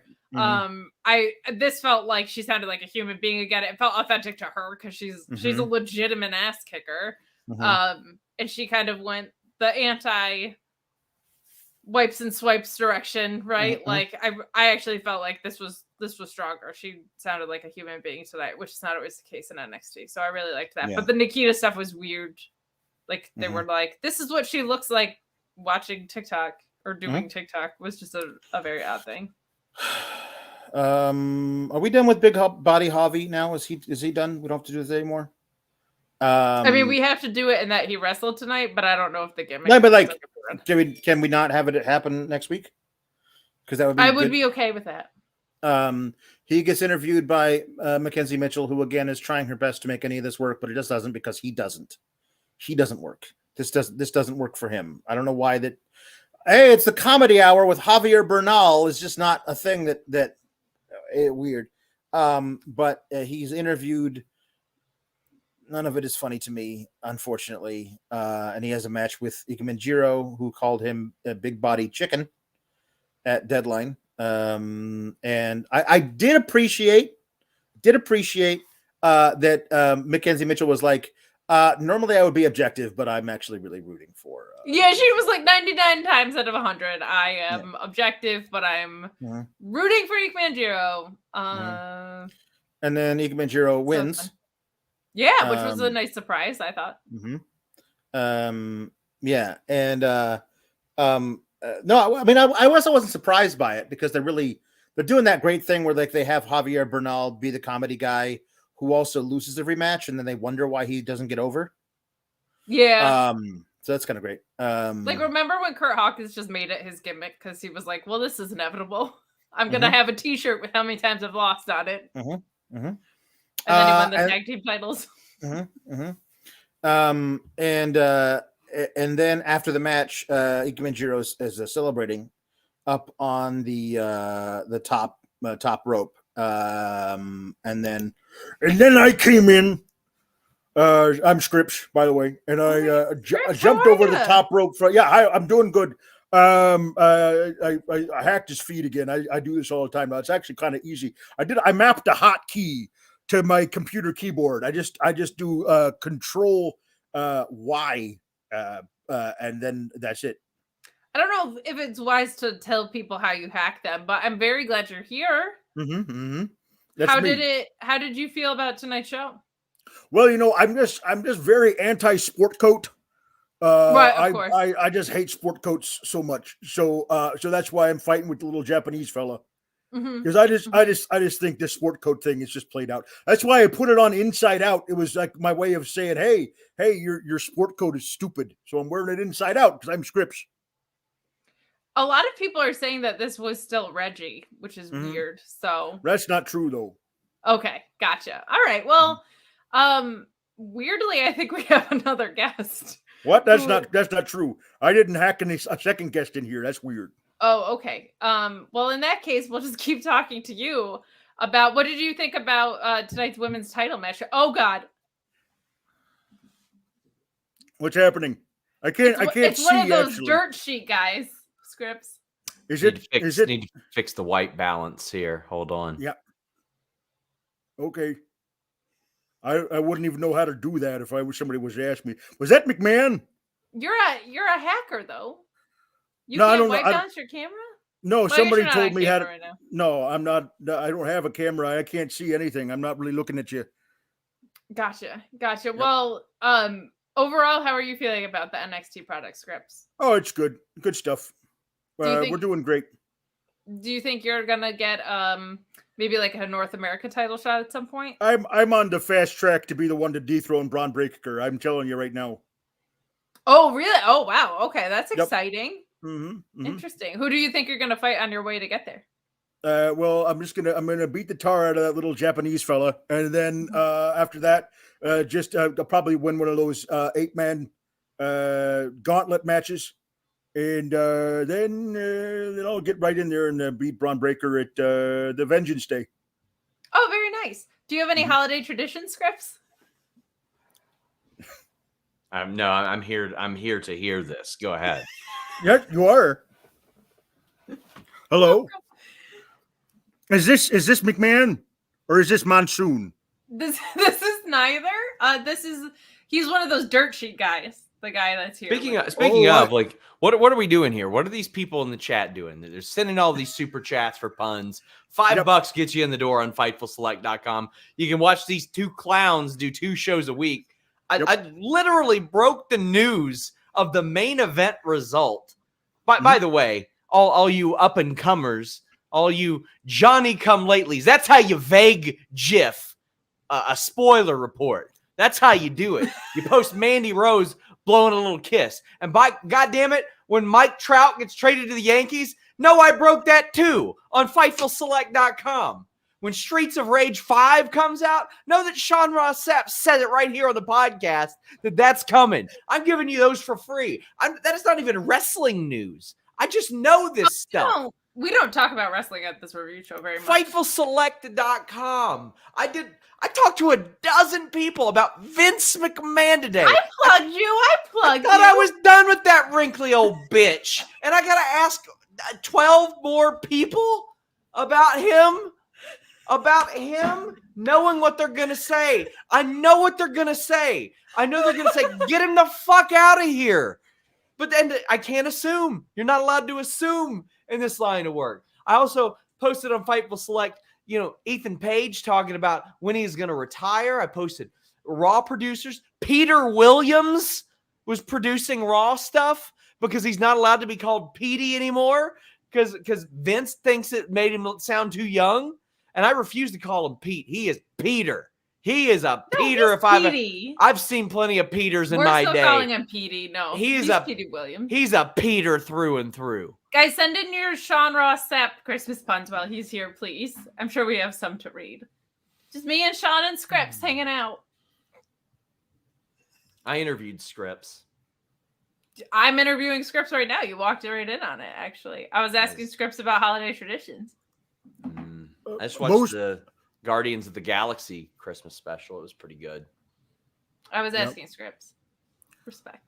They wanted to do a Predator reunion for a Christmas special, and I told them no, I didn't want to be in that one this time because it's basically it's just I've been typecast ever since. Sean breaks all this news, and he didn't even break the news that Scripps is actually Jesse the Body Ventura that hacks Alex's internet every Tuesday. It really is. It's a problem. I've been trying to get the dirt sheets to report all of it, but they won't do it. They won't even give me the time. Tell me why. I They won't even report about how you switched from boas to moonsault based offense, Scripps. It's such a jip. Yeah, my offense was entirely based around feather boas, and now it's entirely moonsault based. Do you know how hard it is to do that at 71 damn years old? Have you ever heard Killer Cross's Jesse Ventura? It's actually quite good. It confuses me sometimes. I'm like, is that me talking? I'm not really sure. It's very good. It's very good. Scripts, do you have any special holiday masks that we should be expecting to see on NXT? Well, I don't. There was one they had reindeer ears put up on antlers. I think they call them. Are antlers ears? I can never understand it with the deer and the things to put on their heads. I don't know. It sounds like a conspiracy theory to dig into. It does sound like a conspiracy theory to me. To you as well? Yes, absolutely it does. That's right. Oh, Scripts. Anything you want to tell the people? You're gonna dethrone Braun Breaker. Yeah, that's. I'm being fast tracked. They're giving me the mega push to go up there and beat the Braun Breaker. Right past the North American title. No, yeah, no, that's beneath me. You know, I think I liked it better when I didn't know what happened on Tuesday nights. We're making you a lot of money. That's all you need to know, sir. Okay. I feel like before I knew what I left behind, things were better for me. Yeah, I see the super chats. Yeah, thank you very much, sir. I want to say that the fact that we have more dollars in super chats than likes on the actual podcast is both good and bad. Please leave a thumbs up on this damn thing. Wait, are there any shots? Listen, I finally got it back. I've been messing with my thing. I'm back. Oh my gosh. I held down the fort. Sean, how the hell did you get in here? What's going on? I don't know. You got hacked again. It happens weirdly Jesse every Ventura Tuesday. keeps hacking my computer. They hacked into my mainframe, as they say, and my camera turned on, and here I am. Damn it. That's it. Anyway. Do we have any puns for the good man? Oh, do we have any Sean Ross Sapp puns? I don't know if we have any good. Do we have Sean Ross Sapp puns? We got lots and lots of Christmas puns. We have rousing screaming. Nick C says Merry Scripsmas. Tom LaValle says it came upon a midnight express clear. Like, this is what I get for drinking a Monster Energy at 8 p.m. and actually being awake right now. True infamous 73. I gave you the night off. Frosty the Hangman, Adam Page. What about the fabulous tree furs? Thinking. That's good. That's good. Okay, from Greg Carter. LA Knight, Kevin Knight, Sting is old, but he dives. Brooks the Virgin, Dom's not a child. Sleep and rest in peace. Sean, while you're here, we have a great merch idea. It's We Three Stings. And it's Joker Sting, Surfer Sting, and Crowbar. And Crow Sting. Did you say Crowbar Sting? I did. I meant Crow Sting. I mean, honestly, that sounds dope. I would love Crowbar Sting. That would be, he's got the bat. You could go to Crowbar. I interviewed him and then like a week and a half ago. 2 weeks ago. Darby Allin in a manger. Shot's the blue-dicked reindeer. The Bluechew, you know? Bluechew. Matthew Plus. I mean, I read on the internet it was pink, but whatever. That's what I heard. Hate to tell you guys that hate me, Native American genes don't work like that. Nick C says Veer Mahanika. Veer Mahanika.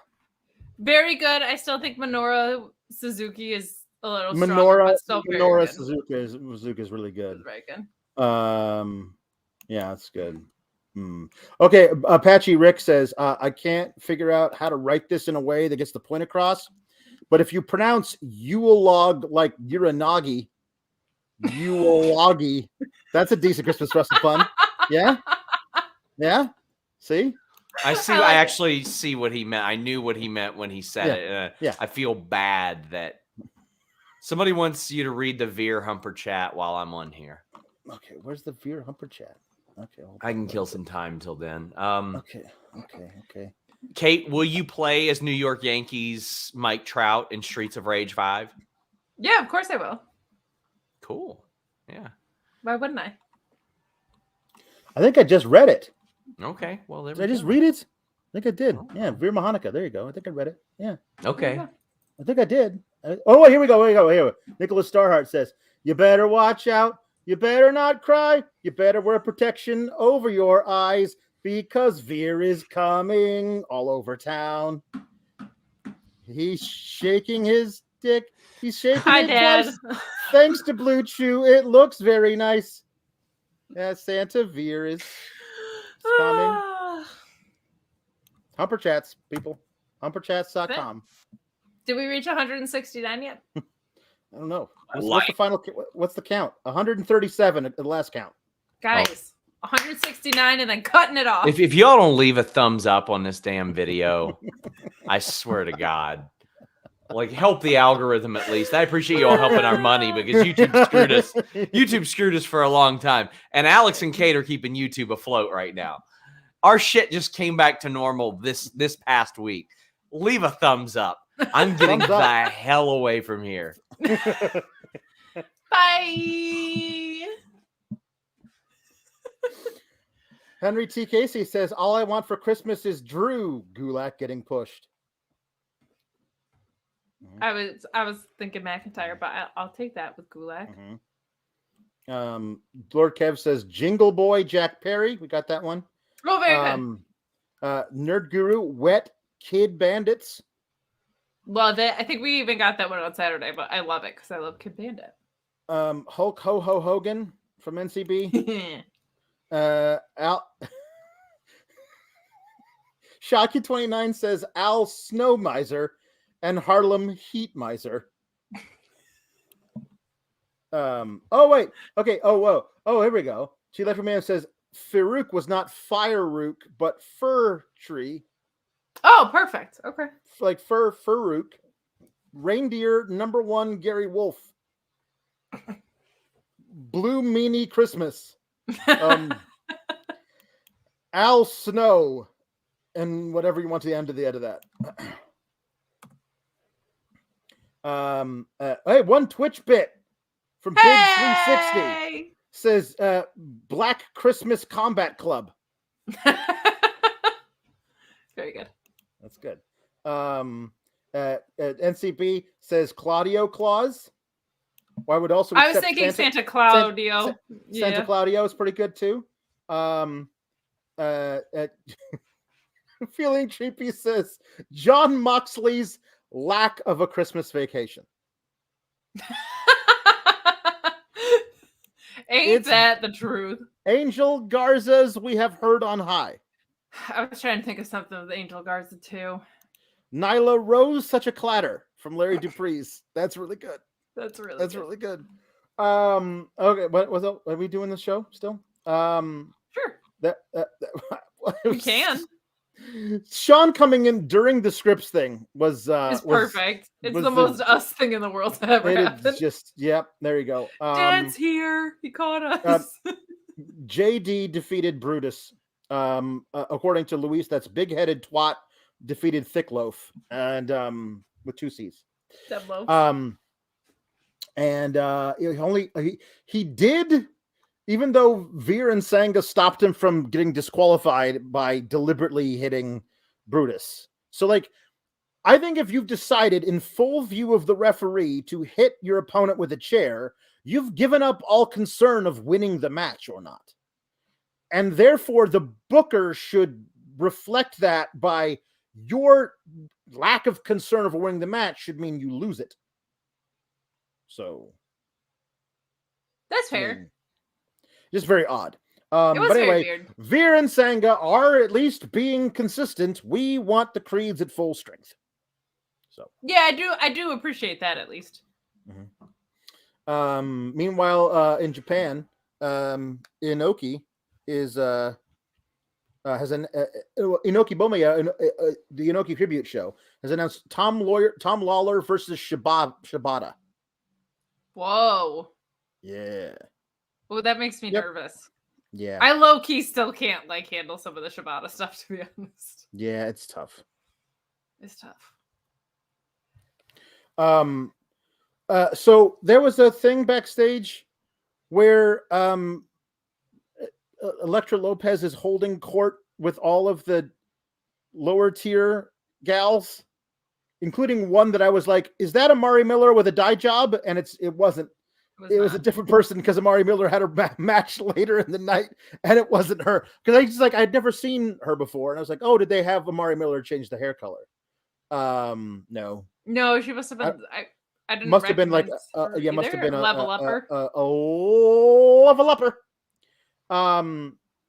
Anyway, yeah, Indy ran in and beat her up because she was talking bad about Indy. So Indy beat up Lopez. Redhead was Jakara Jackson, whom I've never seen. I don't think Amari was in the background. I missed her in the background. Anyway. I saw her in the background, yeah, but I didn't. There were a couple people I didn't quite recognize. Lyra, I think we got a bit so I can read this, but Wheeler U-Tide is very good. It's good. Thanks for the bits. Wheeler if that's what really I'm good. assuming that's what Cheer 10 means. I think that's what it is too. Okay. I'm old. Lyra Valkyria defeated Amari Miller. Good to see she doesn't Amari need back. Bird wings. Just let her be a wrestler. She doesn't wrestle in them, thank God. I thought she was going to wrestle in them, but like she has one feather for every battle she's won. Yeah, just like let people be wrestlers, man. I'm so over Is a match a battle? Will she be adding feathers to her entrance? And will we be counting? We'll be and counting I can't remember her name. I sound like Linda and Sheila. That sweet Brazilian girl who came out with the feathers. Hold on. Valentina Feroz. I love the Valentina Feroz. The Valentina Feroz. Like she had the feathers. She had the feathers. But it was feathers. She had the feathers, but then she did one of these things with the feathers. Because of the carnival. Because of the carnival. You know, did I ever tell you when we went to the carnival? Once. I went to the carnival. You treated life like it's a carnival, darling. Listen, I picked up a few pointers down there in Rio de Janeiro, and I said, this is the way to be. You gotta live life like you're at the carnival in Rio de Janeiro every single day, even if all you're doing is going down to the corner deli to get some pastrami. Of course. So that's why whenever I walk into the deli, I'm like, hello, a quarter pound of pastrami, please. And they just put it right there. Please, God, somebody timestamp that. Oh, God. Oh, I love us. Henry T. Casey says, Greshed of us for the best pure wrestlers of us. Henry the Casey. We love him. But anyway, Lyra Valkyria. She's great. She's great and has all kinds of really cool strikes and everything. She's like I don't want to pigeonhole anybody, but like the closest thing I'm like, oh, so she's Aleister Black, but Irish and a girl. Like she's dark. She's got some hell of a strikes and everything. It feels like that's feels like that's her kind of thing. No, if you're comparing someone to Aleister Black in the ring, that's fine. Let's not. That's okay. Yeah, no, she lays her shit in. She's really, really good. I loved her frog splash at the end was great. Hope she teaches Dominic sometime. But I was really impressed by what I saw in the ring with her tonight, and she was with Amari, right? So, like. She's not the world's most experienced in the ring yet either. We haven't seen a ton of her. So this was a really, really good sign. I felt like she came in looking really strong. I really liked what we saw out of her tonight. I think her versus God, I wish I could see like her versus Serena Deeb or like Sheeta, but like her versus an Ivy Nile or something would be really great. Main roster, tons of possibilities up there. Shayna Baszler, Sonya, I think. Asuka, my gosh, there's a lot of really good opponents. If what we saw tonight is representative of how she is kind of across the board, I think she could be a blast. Yep, good. Axiom got interviewed. What were they doing to poor Mackenzie Mitchell tonight, man? They I don't were just know. testing her with all sorts of They weird really almost were. comedy. It was like look into my eyes, and she's like, I thought I was, because he's got the mask. he was they like, look needed- at me. It would be much better if they still had the old mask where you couldn't hear him anymore. So when he was saying, look into my eyes, he was actually saying, Oh, it'd be so much better. I can clearly see you. What did you see? Look into my eyes. Look but in that- my eyes. What do you see? Matthew Plus says NXT in your home alone. You. That was a good one. You. Damon Kemp versus Duke Hudson with Thea Hale and Andre Chase out there, and also Drew Gulak, who got yelled at by Andre Chase and then left. And Duke Hudson beat Damon Kemp. Sure did. That's the thing. That is the thing. I really That's the like thing that Duke happened. Hudson. I like Duke Hudson, and I also liked what they had done with Damon Kemp. And it feels like now they're like, hey, you had your feud where we like gave you lots of time to talk, and you had your feud. You were always going to lose the feud, but we gave you a chance to actually feel like a big deal. You lost the feud, and now you're a guy who loses to Duke Hudson, who's a really good wrestler, but also this gimmick is trash. So I don't know what. But they view it as important on the show. So I feel like as far as that I get goes, it. I think. It's just like you could easily have him every other week beat Dante Chen or somebody thereabouts in 4 minutes and build him back up to be something impressive or something. But this felt weird to me. This felt a little weird because it felt like a random match, which you don't do with two people that you are actually building around. So I definitely agree with that. I like that it's not always necessarily my taste, but like they have a plan for Chase University now that's super over. Like I can't deny that. So I do like that there's some intent behind it. It's making sense in a wrestling world. There's wrestling tropes within it. Like it's making sense now, which is at least doing right by the talent involved. Minus maybe Thea Hale. I don't know what she's fully getting at this yet, but we'll find out. But yeah, this was what it was. It does feel like Damon Kemp's a little lost. I'm wondering if Gable Stevenson and him are going to be on the main roster sooner than later. Duke Hudson is now hulking up.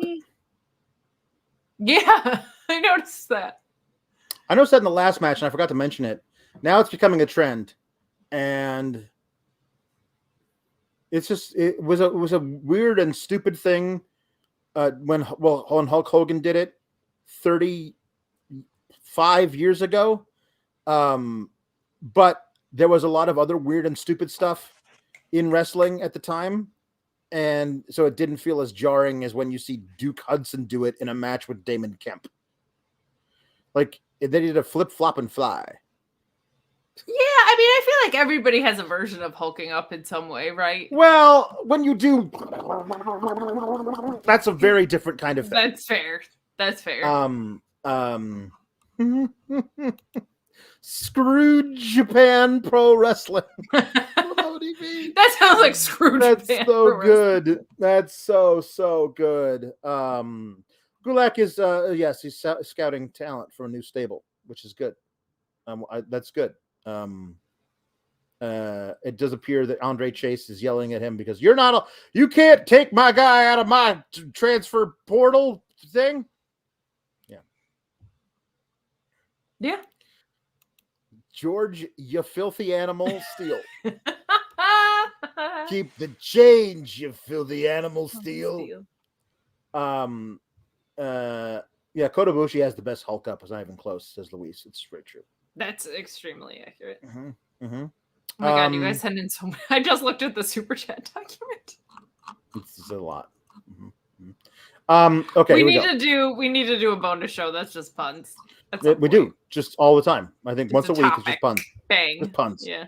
Paul Elizabeth, Reindeer War Games. See, my dad doesn't even watch wrestling, and he's hip to some stuff. He listens. He knows. Jeremy Pringle says Dominic Mysterio, the Christmas donkey. I think I said that one on Saturday, and yeah, it fits on so many levels that he would be a donkey. Jingity jing, hee haw, hee haw. It's Dominic the Donkey. Tyrone Kidd says, "We wish you a Merry Scripsmas." Ooh, very good. We wish you a Merry Scripsmas. Oh wait, I didn't do the thing. You with the sounded just camera. like him. I did. It's very odd. It's so weird. Good impression of him.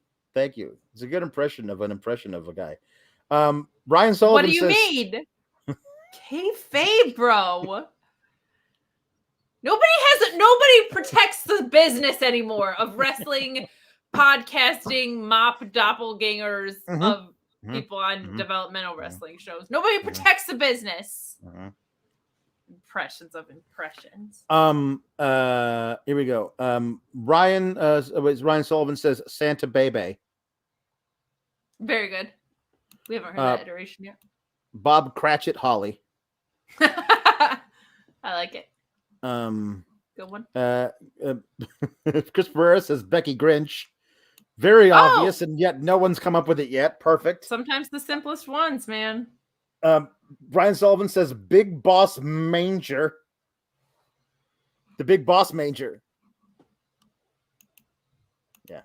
He's just sent in a lot, so it's like I'm comparing them to the rest of the ones he sent in. You know what I mean? Yeah. It's Henry tough. T. Casey says Dexter Lou Mistletoe. That's very good. Ryan Sullivan says Blue Mini Christmas. Shot Kid 29 says Jiggity Jig, hee haw, the Dominic Mysterio, the donkey. Thank you. Ryan Sullivan says, fine. Simply having a Mr. Wonderful Christmas time. There it is. Much better. We knew you'd find it. Much better. There you go. This is developmental. You know what I mean? Mr. Showtime says, you're a bad father, Christmas. I need to hear from Balor say it on the mic. JW Pringle says the Die Hardy Boys because it's a Christmas movie. I'll take it. That's the most I've liked Die Hard as a Christmas movie. Ryan Sullivan says Christmas Vacation. Vacation. Ooh. We've gotten so many candy canes that one's see he's leveling up now. This is so good. Ryan Sullivan, this is great. Miracle on 34th Street Profits. Ooh. Because they've probably done Miracle on 34th Street fight so many times. He was like, Must have. Here we go. CO says Cindy Lou Dragon Chew. I like that. We got a video package of her talking about Wendy Chew, not Dragon Chew. Wendy Chew. We got a Wendy Chew video package where she was doing the exact thing I didn't want her to do, which was to like validate that terrible promo that Cora Jade cut on her weeks ago. With like, you were that girl who wanted to be popular and then you weren't. So that's why you're a loser and always will be, when there's nothing about Wendy Chew's character to actually signify that in any way. And I doubt Wendy Chew would have told her the story that she told us in this promo. So it's very, very odd that they would have her now. Okay, let's retcon your entire character to be like, I went to my first slumber party and I didn't bring a change of clothes, and this one girl threw a drink on me and she thought it'd be funny, and then I didn't have a change of clothes to change into, so it was the worst day of my life. And then last week when Cora Jade threw a drink in my face, it was like that whole thing all over again, and that's why I cried really loud in the middle of the ring for a long time.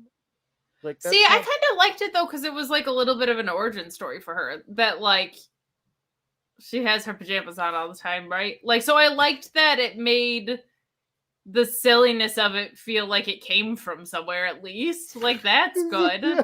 And ever since that day, I've always carried several pairs of pajamas with me, just in case.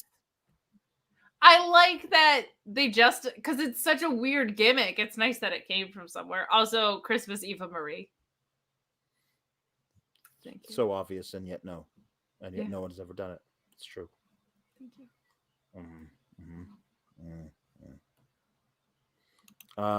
Matthew Plus says, I double dog collar dare you. Timely and excellent. Very good. You have to go watch that match. It's required. I will. I'll see it at some point. I'm sure somebody stole it and put it on YouTube. Jesse Ozog says the young reindeer, or maybe Santahausen. Oh, love a good Santahausen. Well played. Mm-hmm. Brian Sullivan says Bad News Brown Christmas. Very good. Ryan Sullivan pulling out. That's very good. The Rockettes. I just want to say Matthew Plus chiming in, being very nice. It's good. It was December 14th, they say. Mm-hmm. Matthew Plus's heart grew 3 sizes that day. Just kidding. He's heartless. Mm-hmm. Go ahead. Christmas Prince Devitt.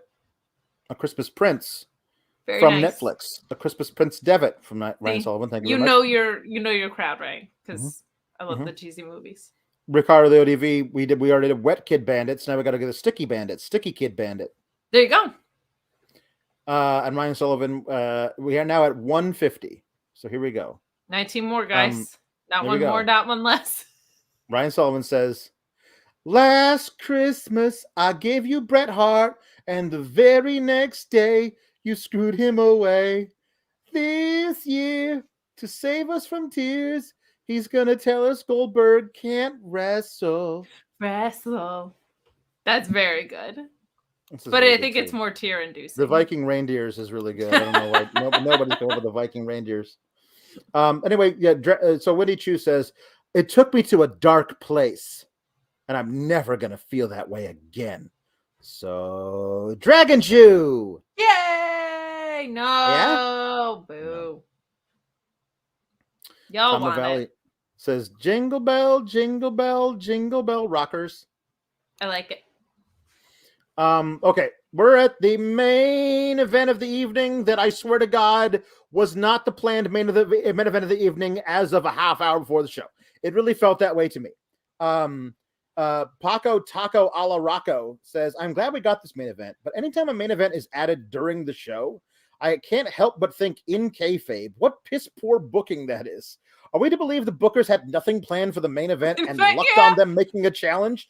Every time this happens, this is the way it feels. But it did feel like they were going to make a different match for the main event.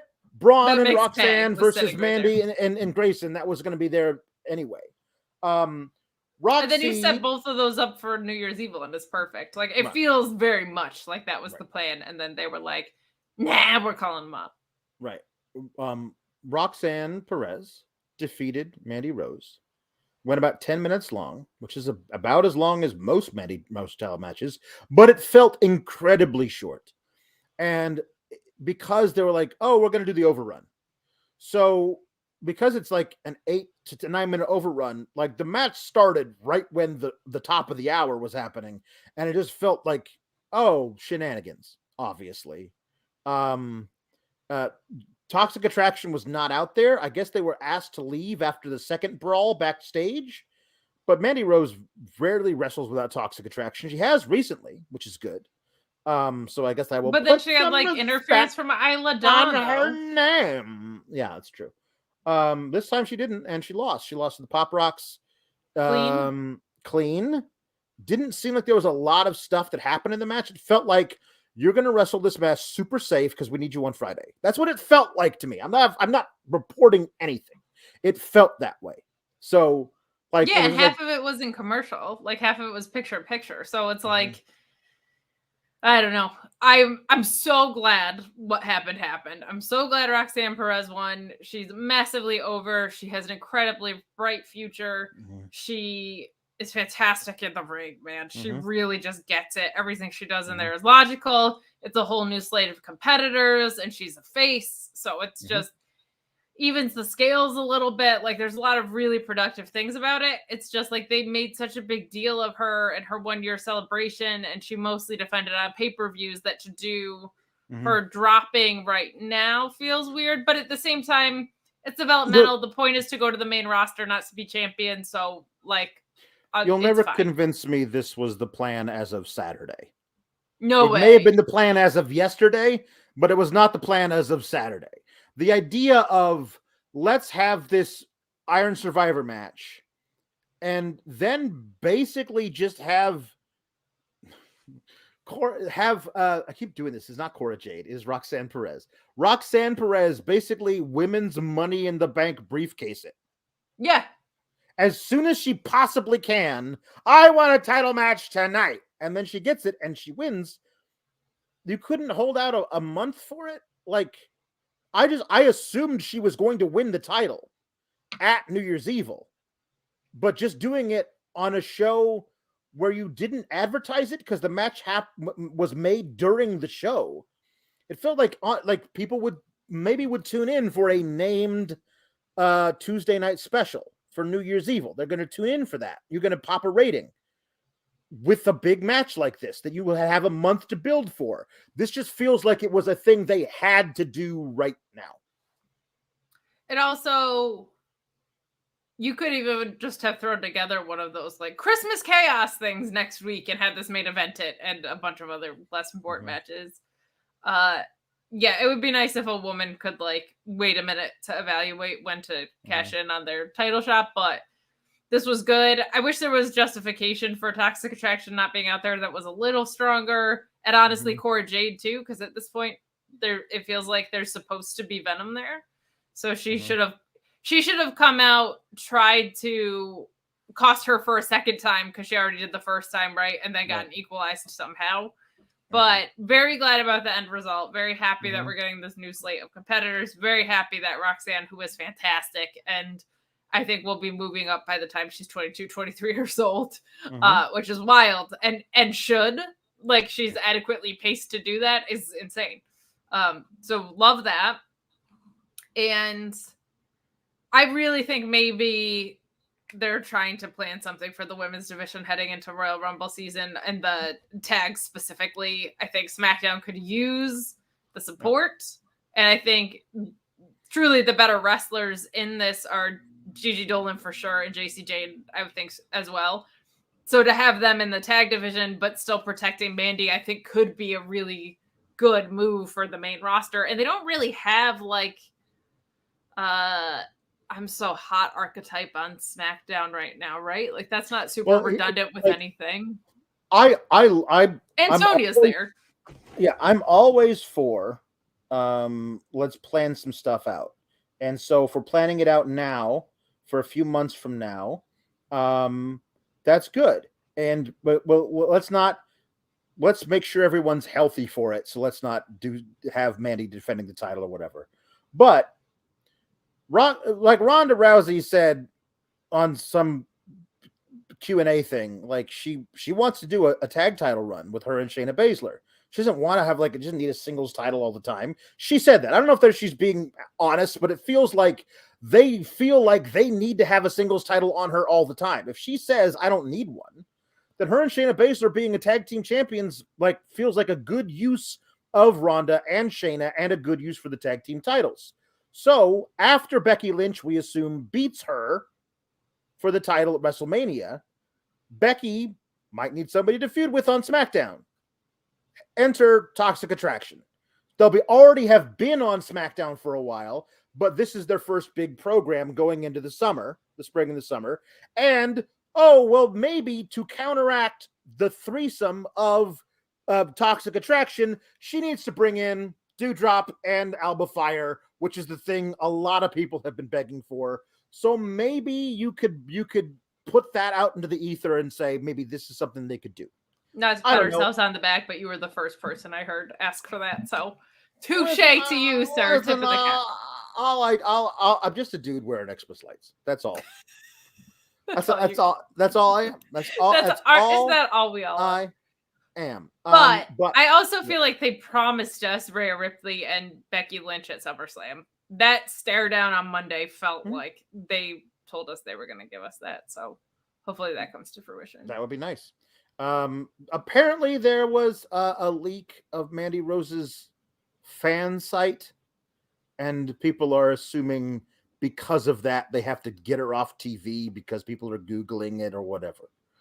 So Ryan Band speculating that, they hate it when just start Googling them and they find out that there's really hot pictures on the internet somewhere. I honestly I don't know what the fan site is. I don't know how whatever it is. They built an entire character and push around people being thirsty for Nikita Lyons on Twitter.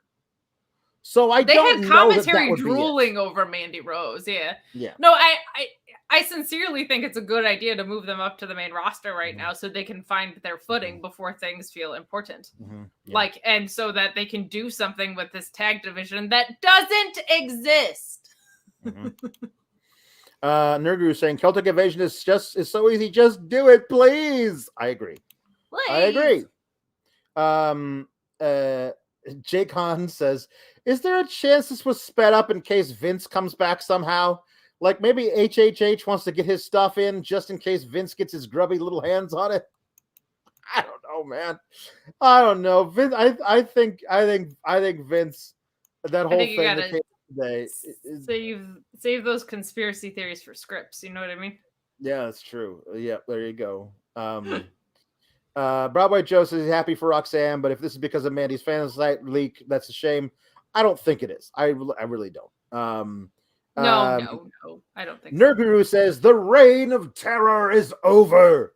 So happy for Roxy. She has it all. Such a bright future ahead. Also, NXT Black and Gold had title changes on regular TV all the time, so I have no issue with this. Congrats, Roxy. No, they did, but they haven't. So this would be this is out of character for what they've been doing recently, especially with Mandy Rose being the champion for 413 days or something. They said, and then it was just like, hey, we're just doing this now.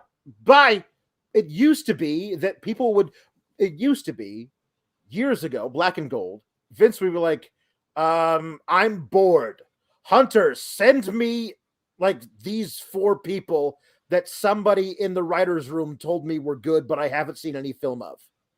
And then Hunter would have to write something into the show to make that happen. Like that, they haven't been doing that recently, so this is why it feels odd. Luis points out that Athena / Ember Moon and Roxy are the only 2 women to hold ROH and NXT Gold. Texas Power. Oh, baby. very cool. And both happened this weekend, right? So that's true. That's rad. That's true. And Ryan Ben says congrats to Rox, but yeah, I get it. Yeah, Booker T. Here's what I've realized who he is. You know, we realized that Kevin Patrick is the guy who's just seeing everything for the first time. Yes. Booker T is the old Family Guy joke about Randy Newman. Just sitting there singing about what he sees. Literally, something he says like that. Left foot, right foot. She eats an apple. She takes a bite. So Booker T just goes, this match is between Roxanne Perez and Mandy Rose. You can't get better than that. Well, I suppose you can't, but like you just told us what the match was, and we were 5 minutes into the match. Like, I don't know, like you can't just do that. It's very odd. You could just spin a wheel. I made this comparison before. It's like Gretzky 93 when you had the announcers that just say 4 things. He says champagne and caviar. That's what I'm talking about. His champagne wishes and caviar dreams is from the beginning of The Rich and Famous, which is a show from 35 years ago. And he uses it on like Cameron Grimes or whatever. Mm-hmm. Like yes. people whose gimmick that is not at all. Mm-hmm. Like, what are we doing? Yeah, Hello, I'm Robin Leach. A life of the rich and famous. And that guy died, I don't know how many years ago. And that show hasn't been on the air for 30 years. My grandmother died in 1989. That was her favorite show. That's how old that show is. It is very awesome. NXT Gold, Frankincense, and Myrrh. Very good. James Higgins says Mandy losing just shy of surpassing Shayna made me think Triple H likes to keep Asuka Shayna's NXT 1-2 as basis for overall eventual overdue feud. Perhaps Shayna was like, I am carrying this Ronda shit around. You let me keep my record. You Hunter, you let me keep. I'll break your arm for real. I'll do it for real. Keep it. Misfit, yes. Chestnuts roasting on an Alba fire has been used. It is great. Matthew Plus says Regal and Excalibur kiss under the mistletoe, Shivani. Very good. But they Not didn't. anymore. Not anymore. They don't. And it was an unrequited love, and they'll never, ever cross paths again. It's wrestling. Never say that. Star-crossed lovers. Jesse Ozog says, "We three Eddie Kingstons, Chocolate Orange Cassidy." And Tom LaValle says, "The Molly Holly and the Ivy Nile." Oh, very good. The Molly Holly and the Ivy Nile. When they are both full grown. Misfit Wrestling Podcast. This is what happens when you show up late. Shinsley Nakamura was taken. It's good. It's good. It's tough. You've really narrowed down the pool. Kim Gray says, "Ernest Saves Christmas is my husband's favorite Christmas movie." That's because it's one of the best Christmas movies. It is so good. Final count, 155 Christmas puns. Thank you guys. You guys rule. Kinda. No, I'm just kidding. Could you imagine if I was just like, it wasn't 169? It wasn't good enough. You guys suck. Put some respect on our show. T Electric Mayhem has asked for Santa looked a lot like Daddy, sung by Finn Balor. Somehow, if you were on watching the show for the first time, we have a jukebox of me doing impressions of people, and also Kate. I do too. So there you go. You too, but one of them is perfect. Thank you. There you go. Santa looked a lot like Daddy, or Daddy looked a lot like him. It's not the way I had him pictured. Santa was too much thin. He didn't come out of the chimney, so Mom must have let him in. Santa looked a lot like Daddy, or Daddy looked a lot like him. He was a bad father. Christmas. Graham B wants you to do a little improv. What is Tiffany Stratton's Starbucks order? It's venti grande mocha choca peppermint frappuccino bullshit.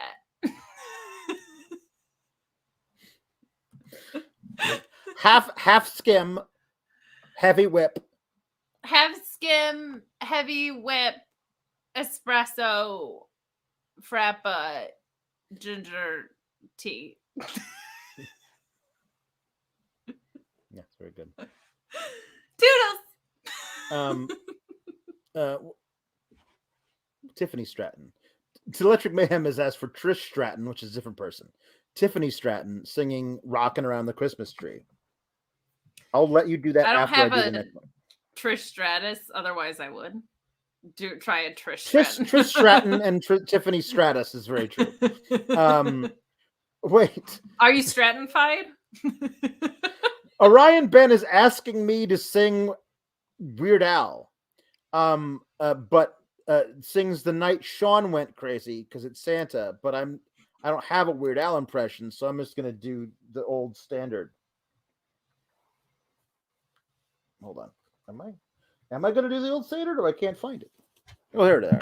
There we go. Hold on here. Down at the workshop, all the elves were making toys for the Gentile girls and the good Gentile boys. When the boss busted in, nearly scared them half to death, had a rifle in his hands and cheap whiskey on his breath. From his beard to his boots, he was covered with ammo, like a big, fat, drunk, disgruntled Yuletide Rambo. And as he smiled, as he said with a twinkle in his eye, "Merry Christmas to all, now you're all gonna die." The night Santa went crazy. The night St. Nick went insane, realized he'd been getting a raw deal. Something finally must have snapped in his brain. It's terrible. My dad loves that one. Oh, wait, hold on. I'm only allowed to do it if it's actually like in the script. It was in the lyrics before, so.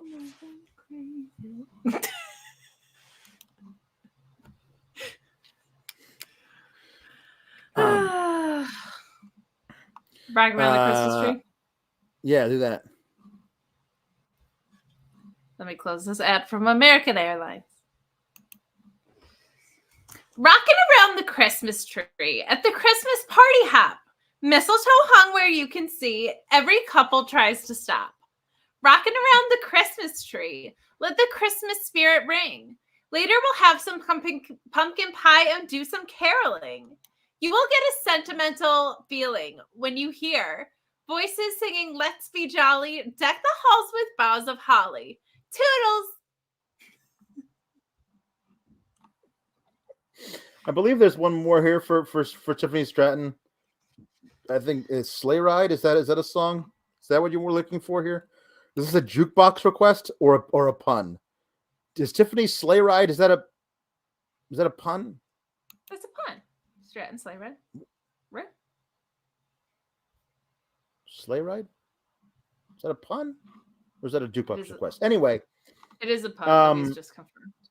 Okay, it's a pun.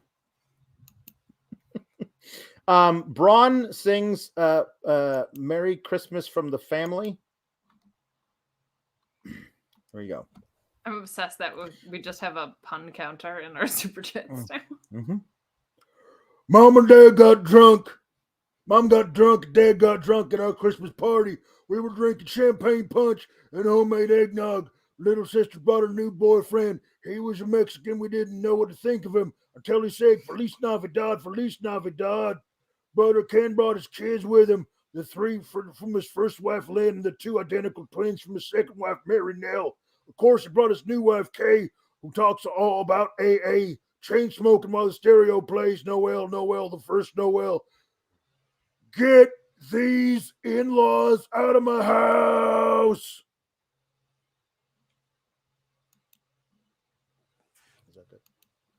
That was. Thank you, Tom. Just didn't feel like you were finished with them. I'm not. Okay. William Regal singing I Saw Mommy Kissing Santa Claus as requested by NCB. Here we go.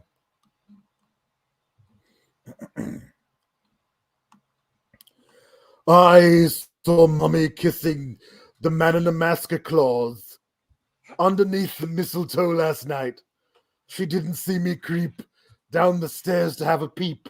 She thought that I was tucked up in my bedroom, fast asleep, sunshine. Then I saw Mommy tickle Santa Claus, man in the masky claws, underneath his beard, underneath his mask, so coaly black.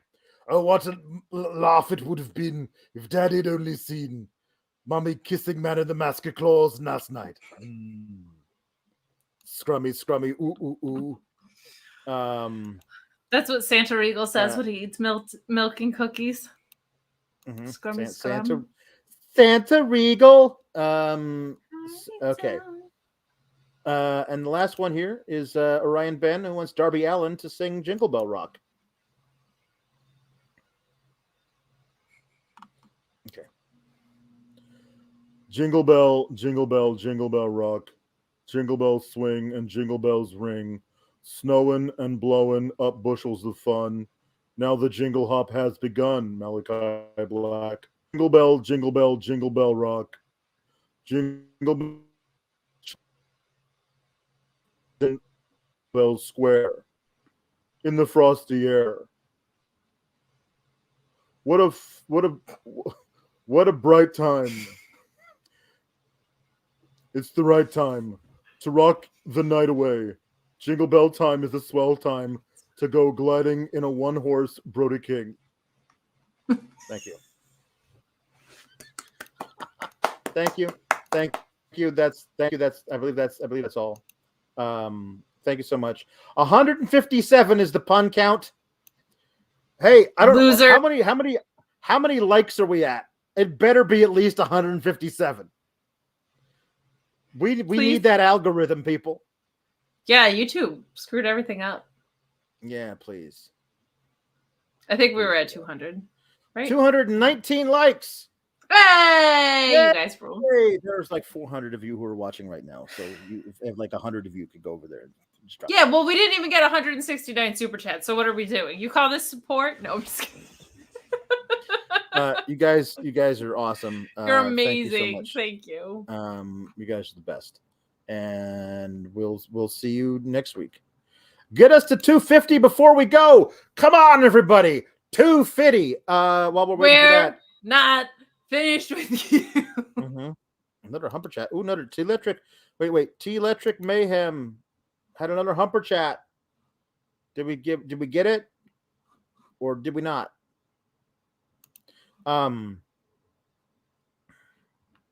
We're not. Where can they find you, Kate? What are you doing the rest of the week? Oh, you can find me at Miss Kate Fabe on the Twitter, and you can find me on Patreon at Miss Kate Fabe as well. Just doing some fun community stuff over there with paid tiers to come in January. So keep a lookout for that. And then every Wednesday at the Mark Order podcast, every Friday at AEW Rampage and SmackDown post show, and then right here every Tuesday with you, silly gooses. Not silly geese. It's silly gooses. So many silly gooses. That's what Dalton Castle would call you. Silly little silly little scary little goose. Yeah, you can find me tomorrow talking with Sean Rossap about winter is coming, not fear, but winter. Yeah, we'll talk about that. And then on Friday, we'll do the AEW Rampage watch along on Fightful Select while talking about SmackDown. A couple of title matches on SmackDown, which is a good thing. This week on the Get the Flick Out of Here, we don't know yet because that's how we do things. Because we do. What are we doing? Yeah, I'm gonna do a Christmas wedding planner, and you're gonna do your weird one. Oh, okay. Yeah, I'll do the weird one. And then next week we'll do. I'm doing a cheesy Hallmark one, and Alex is doing a obscure one from the 90s or the 90s. 85. 85. The Life and Times of Santa Claus, which is as the closest thing I can say is it's like if The Hobbit was a Santa Claus story. So it's absolutely a fever. I might have to watch that. Even though we're doing like each other's or whatever, you might have to do it. You might have to do it. What was the? Did we get one? Did we get one here? I saw 3 stings rappelling down on Christmas Day from the raft. I saw 3 stings rappelling down on Christmas Day from the rafters. There you go. Perfect. Thank you, T-Electric Mayhem. And it's accurate. The perfect way for us to go. Again, if any of you out there are decent artists, We 3 Stings is a boatload of money waiting to happen. We love all of you. Keep cool, gabagools. Happy holidays. Merry everything. Bye!